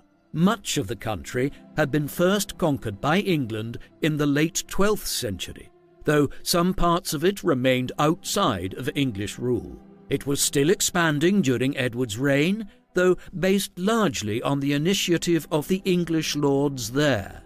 Two measures are notable, though. A lay subsidy tax was initiated in 1292, and this was used in the years that followed to fund the establishment of a new Irish Parliament with elected representatives, which met officially for the first time in 1297. It would last for over 500 years until the Act of Union subsumed the Irish Parliament into the English Parliament at Westminster. In addition to this, Edward's reign saw a notable strengthening and expansion of the court system in Ireland, which centralised courts in Dublin and regional courts in the provinces, dispensing justice under the common law. As a result of all this, Ireland generated a healthy profit for the English exchequer by the end of Edward's reign, and English political commentators on Ireland of the early modern period would look back from a vantage point of over 250 years and view the early 14th century as the heyday of English rule in Ireland. A further issue which impacted on the finances of Edward's kingdom was the position of the Jewish people. A sizable Jewish population had emerged in England during the late 11th and 12th centuries. As elsewhere in Europe, many Jewish people began working as moneylenders, as this was a profitable endeavour, and the Roman Catholic Church forbade Christians to practice usury, the loaning out of money at extortionate rates. Therefore, by the early 12th century, the Jewish community in England was playing a role in the economic life of the country that was significant, considering their actual numbers. This coincided with a growing anti-Semitism in England. Jews were perceived by medieval Christians as being guilty of deicide, the murder of God, in having called for Jesus' execution. This, combined with the issue of Jewish moneylending and role in the economy, had led to increasing persecution of the country's Jewish community during Edward's father's long reign, notably in extorting heavy sums of money from the country's Jews through extraordinary taxation on them and the application of heavy pressure on the country's Jewish people to convert to Christianity. Edward increased these anti-Semitic policies as soon as he became king. In 1275, the Statute of Jewry was passed, which outlawed Jewish people from practicing usury, relieving many of those who owed money to Jewish moneylenders of their debts, confining the Jewish people into ghettos in certain towns and cities, and forcing those over 7 years of age to wear a yellow badge marking them as Jewish. Taxes specific to all Jews over 12 years of age were also introduced. These extremely punitive measures were only in effect for 15 years, for in 1290 Edward, having determined that many Jewish people continued to act as moneylenders across the country, decided to expel the Jewish population from England altogether. Edward had just returned from a journey to his French possessions in Gascony in the late 1280s, and needed to levy additional taxes to pay for the campaign. To make this more acceptable to the nobility and gentry, he included a promise to expel the Jewish community from England, a measure which he duly followed through on in 1290. This carried the additional benefit that Edward was able to confiscate Jewish lands and properties into crown possession and sell them off at a financial windfall. The expulsion was carried out relatively quickly, with perhaps between 2,000 and 3,000 Jewish people exiled from England in the early 1290s, often heading for Eastern Europe, which was much more tolerant of their presence. Some small few remained in England, disguised as Italian bankers. Like each of his predecessors, Edward was concerned with France, though in a different manner to previous kings of England. His father had reached agreements with the French in the 1250s which effectively reconciled the English crown to the loss of the extensive territories in northern France, above all the Duchy of Normandy, which King John had lost in the 1200s. As such, there was not the same requirement of Edward to attempt to re-establish English control over Normandy and other areas as had been the case in the early years of Henry's reign. Nevertheless, the English crown retained a considerable presence in France, controlling Gascony in the southwest of France, and this necessarily involved Edward in French affairs. He visited Gascony several times, often in an effort to launch reform campaigns there, and most notably in the late 1280s. This resulted in a major series of reforms that were agreed in 1289 and which sought to regulate the conduct of the senior English officials in Gascony, the seneschal of the region and the constable of the town of Bordeaux. Yet what remained the major problem for Edward in Gascony was that he held the region as a fief of the French monarch rather than in his own right, a situation which in the 1290s would lead to war. Edward had maintained good relations with King Philip III of France, who had succeeded his father following Louis IX's death at Tunis on his journey to the Holy Land back in 1270. Edward had paid homage to Philip when passing through France on his return home from the Crusades in the mid-1270s, and he paid a visit to Paris again in 1279. Outstanding differences between the two crowns had been resolved on this occasion, leaving Anglo-French relations in a good place. Relations between Edward and the new monarch Philip IV, who succeeded his father in 1285, were also good, which makes the outbreak of war in the 1290s between England and France something of an unusual development. The cause was a localized conflict between England and some French merchant sailors operating in the English Channel. Edward felt his move against these elements in his capacity as King of England was entirely justified, but Philip viewed it as an act of rebellion by Edward as Duke of Aquitaine, the title he bore as Lord of Gascony. Thus, the war which broke out in 1294 was a result of Edward's overlapping jurisdictions as both an equal of the King of France, as King of England, while also being a subject of the King of France, as Duke of Aquitaine. After some military engagements in the English Channel with the French merchant vessels there, Philip summoned Edward to Paris to account for his actions. The English monarch was unwilling to show obeisance to a fellow monarch in this fashion, and so sent his brother Edmund on his behalf. A compromise was reached at this point whereby Edward would hand over some minor fortresses as surety in Gascony, while Edward would marry Philip's sister, Margaret, a woman nearly 40 years his junior. Edward's first wife, Eleanor, had died in 1290 after 36 years of marriage, meaning Edward could marry the French king's sister as a means of resolving the dispute which had arisen in the English Channel. However, the entire arrangement turned out to be a ruse on Philip's part, in order to have the Parlement of Paris vote through the confiscation of the Duchy of Aquitaine from Edward. With the outbreak of outright war, Edward's plans also changed, and he now began to develop ambitions to reacquire some of the territories lost by his grandfather 90 years earlier.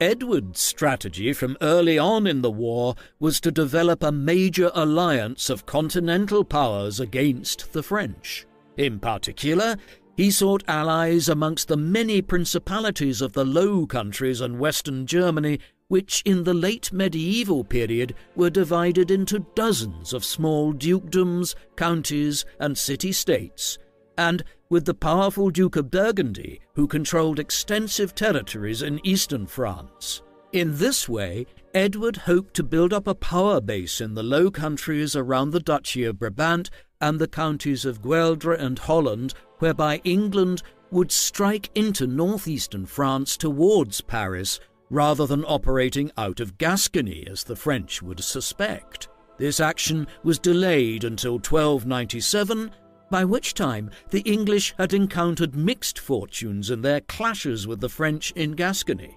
In any event, the military campaign in the Low Countries turned into a costly debacle, from which Edward only managed to extricate himself in the spring of 1298.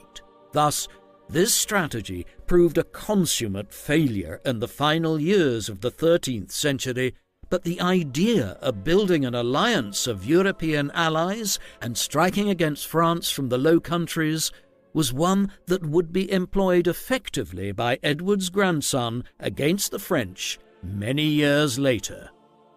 The failure of Edward's Grand Alliance ended the most intense period of the war against France, but it took some considerable time for the war to be brought to a conclusion, even following the negotiation of a truce late in 1297. In 1299, a major step was taken when the previously negotiated marriage between Edward and Philip's sister Margaret finally took place. The couple, who had a 40-year age gap, were married at Canterbury on the 10th of September 1299. Despite the difference in their ages, the marriage was a relatively satisfactory one for both parties, with Margaret bearing Edward 2 sons and a daughter, and she never remarried after Edward passed away several years later. Meanwhile, final peace terms between England and France were finally ironed out in 1303, with a virtual return to the status quo ante bellum. The war had been a costly fiasco for both parties. Military operations in Gascony alone had cost Edward's exchequer approximately £350,000, while over £150,000 was paid in contributions by the English government to the small states of the Low Countries and Germany to win over their aid in the 1290s to almost zero benefit. Such was the massive cost of the war that a formal coronation as Queen for Margaret was never held to avoid the expense. This expense in France and the Low Countries was a particular annoyance for Edward, as in the course of the war the primary goal of his foreign policy had switched from France to Scotland. King Alexander III had died there in 1286, leaving his 3-year-old granddaughter, Margaret of Norway, as his heir. But Margaret died in 1290, bringing to an end the direct line of King William the Lion, which had ruled Scotland for over 120 years. There were now over a dozen contenders for the Scottish crown, but the 2 foremost were Robert Bruce, 5th Lord of Annandale, and John Balliol, Lord of Galloway. In order to prevent the country sliding into civil war, the Council of Guardians, which had been appointed in Scotland to govern during Margaret's youth, appealed to King Edward to act as an arbitrator. Edward now viewed this as an opportunity to re-establish a greater degree of English influence over Scottish affairs.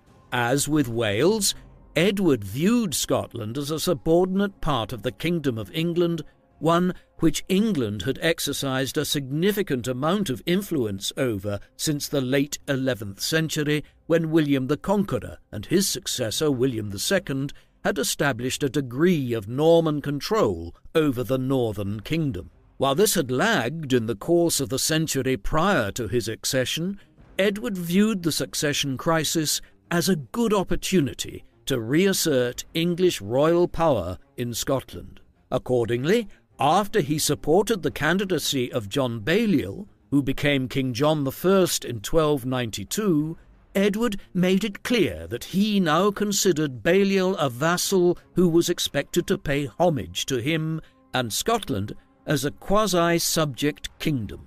Balliol and the Scots, however, were unwilling to countenance this, and after war broke out between England and France in 1294, Balliol not only refused to send Scottish troops to aid Edward, but entered into negotiations with the French to form an alliance. This was largely the trigger for Edward's decision to invade and occupy Scotland in 1296. Edward ordered an army to prepare at Newcastle upon Tyne in March 1296. At the same time, he sent envoys north with demands of the Scots that they hand over the border castles of Roxburgh, Jedburgh, and Berwick as surety against any potential alliance they might form with the French. The Scots not only refused this, but a Scottish army led by John Comyn, Earl of Buchan, moved south into England against Carlisle Castle on the 26th of March 1296. Here, Edward had appointed Robert Bruce, 6th Lord of Annandale, as governor of Carlisle Castle. It is indicative of how some Scottish lords at the time did indeed view Edward as a sovereign with some considerable rights over Scotland, that they were willing to engage in service to the English monarchy even within England. Bruce's son and namesake would play a major role in the events which would follow over the next 30 years in Anglo-Scottish relations. Comyn failed to seize Carlisle Castle, though his forces did set fire to the town, while further border raids followed by the Scots throughout April. This, however, was as good as military affairs would proceed for the Scottish in 1296. In late March, Edward led his forces across the River Tweed into Scotland. They seized Berwick, at that time the southern outpost of Scotland, within days, and Edward made his headquarters here for some time while he planned his next move as the Scots prepared their forces near Dunbar Castle, a few miles up the coast of Scotland from Berwick. It was here that the early stage of what would become a long 30-year war between England and Scotland would be decided. The Battle of Dunbar was fought between Edward's forces, led by John de Warenne, 6th Earl of Surrey, and the Scots, led by John Comyn, Earl of Buchan, on the 27th of April 1296. It appears from the surviving evidence that this was largely a clash between two relatively small cavalry forces consisting of perhaps a few hundred heavy cavalry on both sides. The Scots held a strong position on the high ground, but their lines broke up when they believed that the English were leaving the field. Consequently, an organised English cavalry charge routed the Scots and sent them fleeing. About 100 Scottish lords and knights were taken prisoner, and the following day, when Edward appeared in person, Dunbar Castle surrendered. In the aftermath of the battle, several other major castles across lowland Scotland simply surrendered to Edward's invading forces. Edinburgh Castle held out, but also fell after a week-long siege. Thus, a brief campaign had ended in total victory for Edward. King John Balliol surrendered, hoping for mercy, but Edward had him stripped of his crown and sent him south to captivity in England. Shortly afterwards, Edward headed south himself with the Stone of Scone, the traditional inauguration stone of Scottish kings, in his train. The importance of this was clear. John was no longer King of Scotland, and the country would have no other king but Edward henceforth. Edward viewed this as the simple culmination of a process that had begun over 200 years earlier, when William the Conqueror and William II had begun asserting a degree of English control over Scotland. In the aftermath of the campaign of 1296, the government of Scotland was largely handed over to Englishmen, with English garrisons established at key locations throughout the country.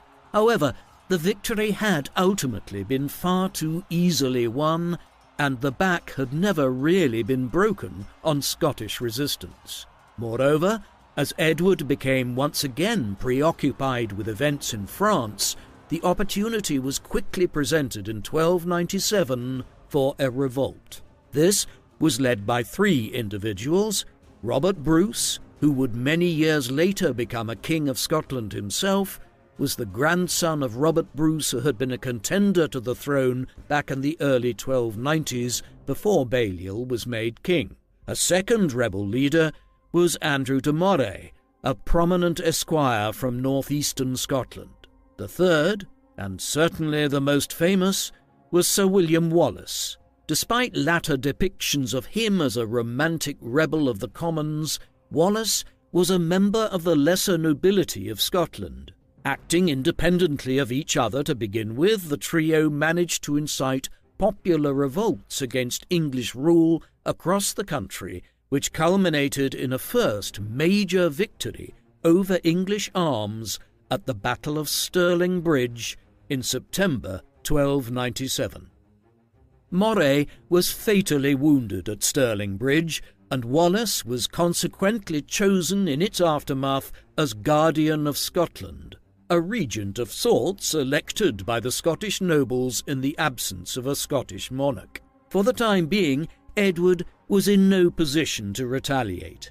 In 1297, he was busy overseeing the long-planned, coordinated action with his erstwhile allies in the Low Countries. Perhaps most significantly, he faced the most serious bout of domestic unrest of his reign within England itself, as the nobility and church leaders expressed several grievances over the cost of the wars in France, Scotland and Wales, and the lack of proper consultation with them by the monarch. Edward, who was more than aware of the troubles fractious nobles had caused both his father and grandfather, moved swiftly to justify his actions, issuing a long letter in which he apologized for his recent overbearing rule, but arguing that this was needed to bring the wars to a swift conclusion. This did not entirely placate the nobles, who petitioned for an amendment to Magna Carta, the great charter which King John had agreed with his nobles in 1215 to enshrine respect of their rights. While this was not granted, there were promises made that the extraordinary requirements being made of the nobility would not be asked of them again. Inadvertently, the revolt in Scotland may have aided his cause, as when the Scots began raiding into northern England in the aftermath of the Battle of Stirling Bridge, it convinced many in England that Edward's pleas for extraordinary taxation and other requests at this time, in light of the emergency, were justified. Edward quickly responded to the incursion of the Scots when he returned to England from Flanders in the spring of 1298. A large army of upwards of 20,000 troops was quickly assembled and led north by Edward, many of them being Welsh infantry, which had been pressed into service to demonstrate their loyalty after the major Welsh revolt of the mid-1290s. They assembled at Roxburgh in late June, and it was from here that Edward proceeded north towards Falkirk. Here he met Wallace's army in the field on the 22nd of July, 1298. Edward's forces were far numerically superior to the Scots, but the large Welsh contingent was fractious. The Scots numbered some 6,000 men, comprising approximately 4,000 long spearmen, who formed into 4 schiltrons, hedgehog-like phalanxes used to break any charge including those by heavy cavalry. The gaps between these were then filled by approximately 500 cavalry and over 1,000 archers. These schiltrons had been used to devastating effect at the Battle of Stirling Bridge the previous year, but here they did not prove as effective, because Edward's cavalry was used to circle the Scots, holding their spearmen in place while thousands of Edward's crossbowmen and archers rained down projectiles on them. By the end of the day, both sides had lost upwards of 2,000 men, but for Wallace, whose forces were much smaller than Edward's, this was a devastating blow.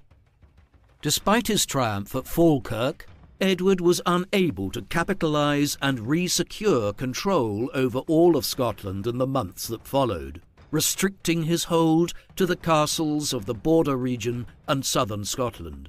Moreover, developments in France and his marriage to Margaret ensured that Edward was yet again distracted by events elsewhere in 1299, allowing the Scots the opportunity to retake Stirling Castle following a lengthy siege.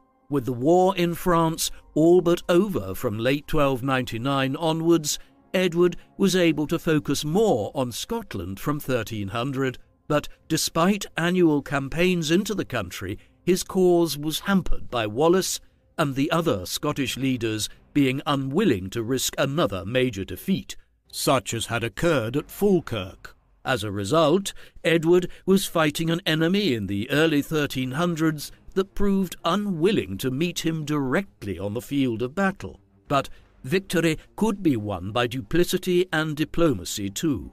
Robert Bruce was won over in 1302 to his cause by Edward, while peace in France the following year ended any hope of aid to the Scottish from that theatre. A year later, many of the Scottish lords came to terms with Edward after the English retook Stirling Castle. The Scottish cause was dealt a further blow in the autumn of 1305 when William Wallace was captured near Glasgow by John de Menteith, a Scottish knight loyal to the English crown, and handed over to Edward's government. He was taken to London, where he was hung, drawn and quartered at Smithfield on the 23rd of August 1305. Meanwhile, Edward moved to consolidate his hold over Scotland by appointing his nephew, John of Brittany, son of Edward's sister Beatrice, as Royal Lieutenant of Scotland, while English officials were also installed as Chancellor or Chamberlain within the Scottish government. This process continued down the ranks, with English constables appointed to oversee the border towns and castles, and sheriffs established in the lowland regions as well. The near-total victory which Edward had once again won was emphasised in the decision to appoint English judges to some of the positions on the Scottish bench, while a review of the Scottish legal system to streamline it with the English common law was initiated. As with the decision to remove the royal inauguration stone from Scone in 1296, further symbolic gestures were made to emphasise Scottish subjugation, notably the reference around this time in English correspondence to Scotland as land rather than as a kingdom. Edward's victory in 1305 was to prove as ephemeral as that which he achieved in 1296. At a meeting at Greyfriars Kirk in Dumfries near the Anglo-Scottish border on the 10th of February 1306, between Robert Bruce and Robert Comyn, the only two viable remaining candidates for the Scottish throne, Bruce killed Comyn. The cause of the quarrel was that Comyn attempted to renege on an agreement whereby one of them would relinquish their claim to the throne in return for a grant of lands that would make him the primary magnate in all of Scotland, while the other would become king. When Comyn reneged, Bruce killed him, and 5 weeks later he had himself proclaimed as King of Scotland, ending a 10-year hiatus during which Edward had effectively ruled the northern kingdom with no monarch north of the border. The inauguration was symbolically performed at Scone, the traditional site for the crowning of Scottish kings, despite Edward's seizure of the inauguration stone and bringing of it to England 10 years earlier. Some royal robes were brought out of hiding to solemnize the occasion. As he did so, Robert launched a new rebellion against English rule in Scotland. Bruce's decision to revolt early in 1306 might well have been a propitious move designed to exploit Edward's increasingly poor health. By now, the king was nearing his 70th year, a ripe old age by the standards of the late Middle Ages. Despite his infirmity, a substantial army was nevertheless readied under the command of Aymer de Valence, Earl of Pembroke, and Henry Percy, and sent north together with a further force under the command of the Prince of Wales, the future Edward II.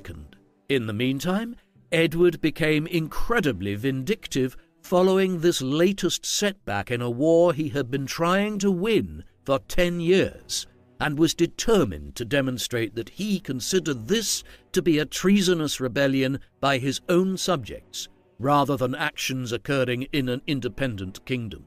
As a result, many prominent Scots residing in England were executed in the course of the summer and autumn of 1306 for having tenuous links to Bruce, while others were imprisoned in cages on public display at some of the border fortresses in southern Scotland, a highly unusual punishment for the time. The initial campaign did not proceed well for Bruce. Having advanced into Scotland, de Valence parleyed with Bruce at Methven in mid-June 1306, with their forces on the field. It being late in the day, both sides agreed to wait to do battle until the next day, but as Bruce's forces bivouacked several miles away that evening, de Valence's forces fell on the Scots in a highly dishonourable breach of the English commander's word. Heavy losses were sustained, and Bruce only barely managed to fight his way out of the slaughter. Then, on the 13th of September, the Prince of Wales captured Kildrummy Castle from the Scots, taking Bruce's brother Nigel captive and several other senior supporters of the Scottish king. One of these, Sir Simon Fraser, was taken to London and executed despite having been a former courtier at the English court. This was in keeping with Edward's policy of showing no mercy towards any supporters of Bruce's cause throughout 1306. The king himself remained in no fit state health-wise to command on the field, and despite Bruce's campaign being at a low ebb in the autumn and winter of 1306, matters began to turn early in 1307. Bruce spent the winter either in the Hebrides of western Scotland or the Orkneys, building up his support in the Gaeltacht of Scotland, while possibly also visiting Ireland. Reinforced, he returned to the Scottish mainland early in the spring of 1307 and began a guerrilla war in southwestern Scotland.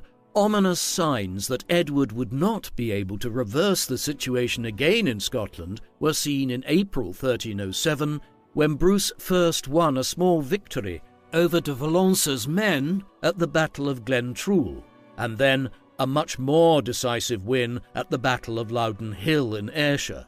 Here de Valence led as many as 3,000 men against a force of under 1,000 Scots led by Bruce, but the Scots utilised the terrain effectively to nullify de Valence's numerical superiority. Spearmen were used to the same effect as at Stirling Bridge years earlier to gain a major victory for Bruce over the English. Edward was apparently furious with these new reversals, which signified an end to the possibility of any quick overcoming of the fresh unrest in Scotland. This was the context in which King Edward I's life came to an end. Several weeks after the loss at Loudon Hill, he reviewed some of the English troops amassed at Carlisle Castle near the border before finally proceeding north towards Scotland, despite his poor health. His condition immediately deteriorated as he contracted dysentery, and while camped at Burr by Sands just south of the Scottish border on the morning of the 7th of July 1307, Edward Longshanks died. A tradition holds that Edward's deathbed wish was that his heart be carried to the Holy Land as part of a new crusade which the king had always had ambitions to launch, but had never found the time propitious to do so. He would have died that summer morning, in his 68th year, believing that much of his life's work was at least incomplete and perhaps heading towards failure, as Scotland had recently acquired its first king after a 10-year hiatus, and Bruce had won several victories on the field of battle against Edward's forces. Moreover, it must have been clear to him that no matter how often he sent large armies into Scotland and established a seeming control over the country, it always ended up in rebellion within months. He was succeeded by his son, Edward, Prince of Wales, with whom ominous signs of his reign being dominated by powerful favourites had already emerged. After a few further months of campaigning in Scotland, Edward headed south and was crowned king in February 1308. Edward's death ushered in a period of political, social and economic crisis in England. His son's 20-year reign was chaotic, with Edward II favouring a range of political favourites who aroused the enmity of the wider political community of England. This was compounded in the mid-1310s when a run of very poor weather struck Europe. In 1314, this led to nearly 150 days of continuous rain, followed by widespread harvest failures, which led to one of the most catastrophic famines in the continent's history. Simultaneously, an outbreak of a very virulent form of cattle disease occurred which saw livestock numbers plummet. Tens of thousands died across England as a result of these events. And while Edward II's successor in 1327, Edward III, proved a far more capable ruler, Europe was ravaged by one of the most catastrophic plague epidemics in human history, the Black Death, in the 1340s and 1350s, killing upwards of half of the population. It is perhaps a measure of the strength of the English state that had emerged by the end of Edward I's reign that his grandson, Edward III, was able to wage a sustained war against France to try to resurrect England's territorial empire on the continent in the face of such demographic and economic chaos as was wrought by the famines and plagues of the 14th century. Ultimately, however, Edward's efforts to bring Scotland under English rule ended in failure following his own death. In the late 1300s, Robert Bruce became the undisputed leader of the Scottish independence movement.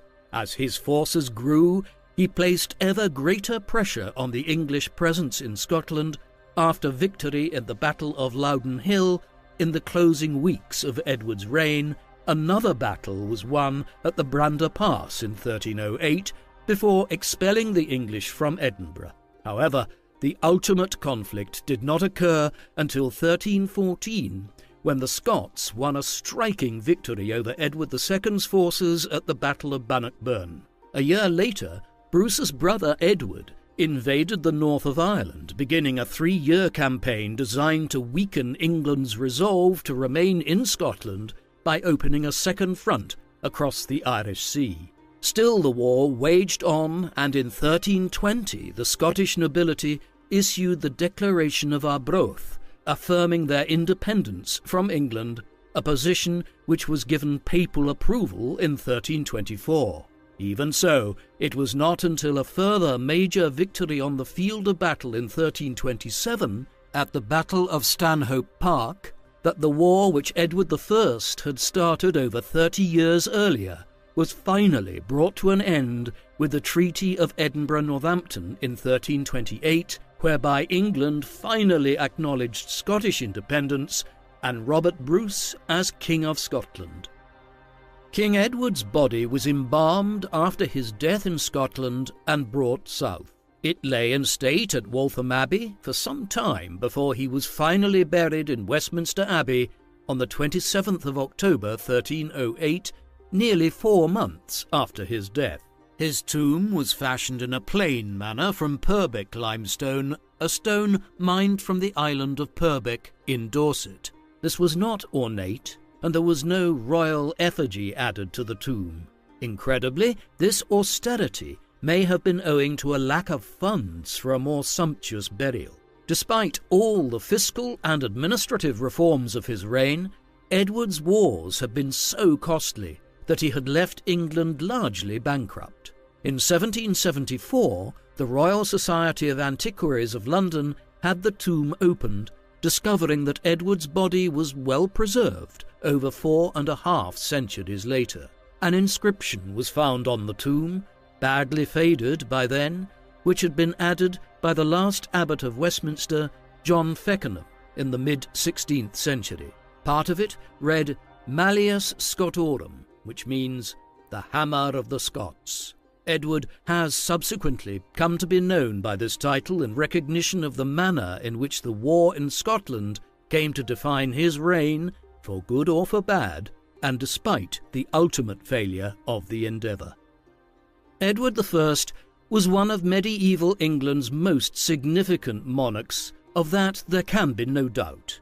First and foremost, he reformed and revitalised crown government after decades of unrest under his grandfather and father, during which time there had been 2 civil wars, most of the French territories had been lost, and the Welsh princes had acquired de facto independence across much of Wales. The 1270s and 1280s saw royal government reconstructed in an impressive fashion, with reforms implemented to shore up English control over Gascony and Wales reconquered, with an extensive programme of Anglicisation undertaken there.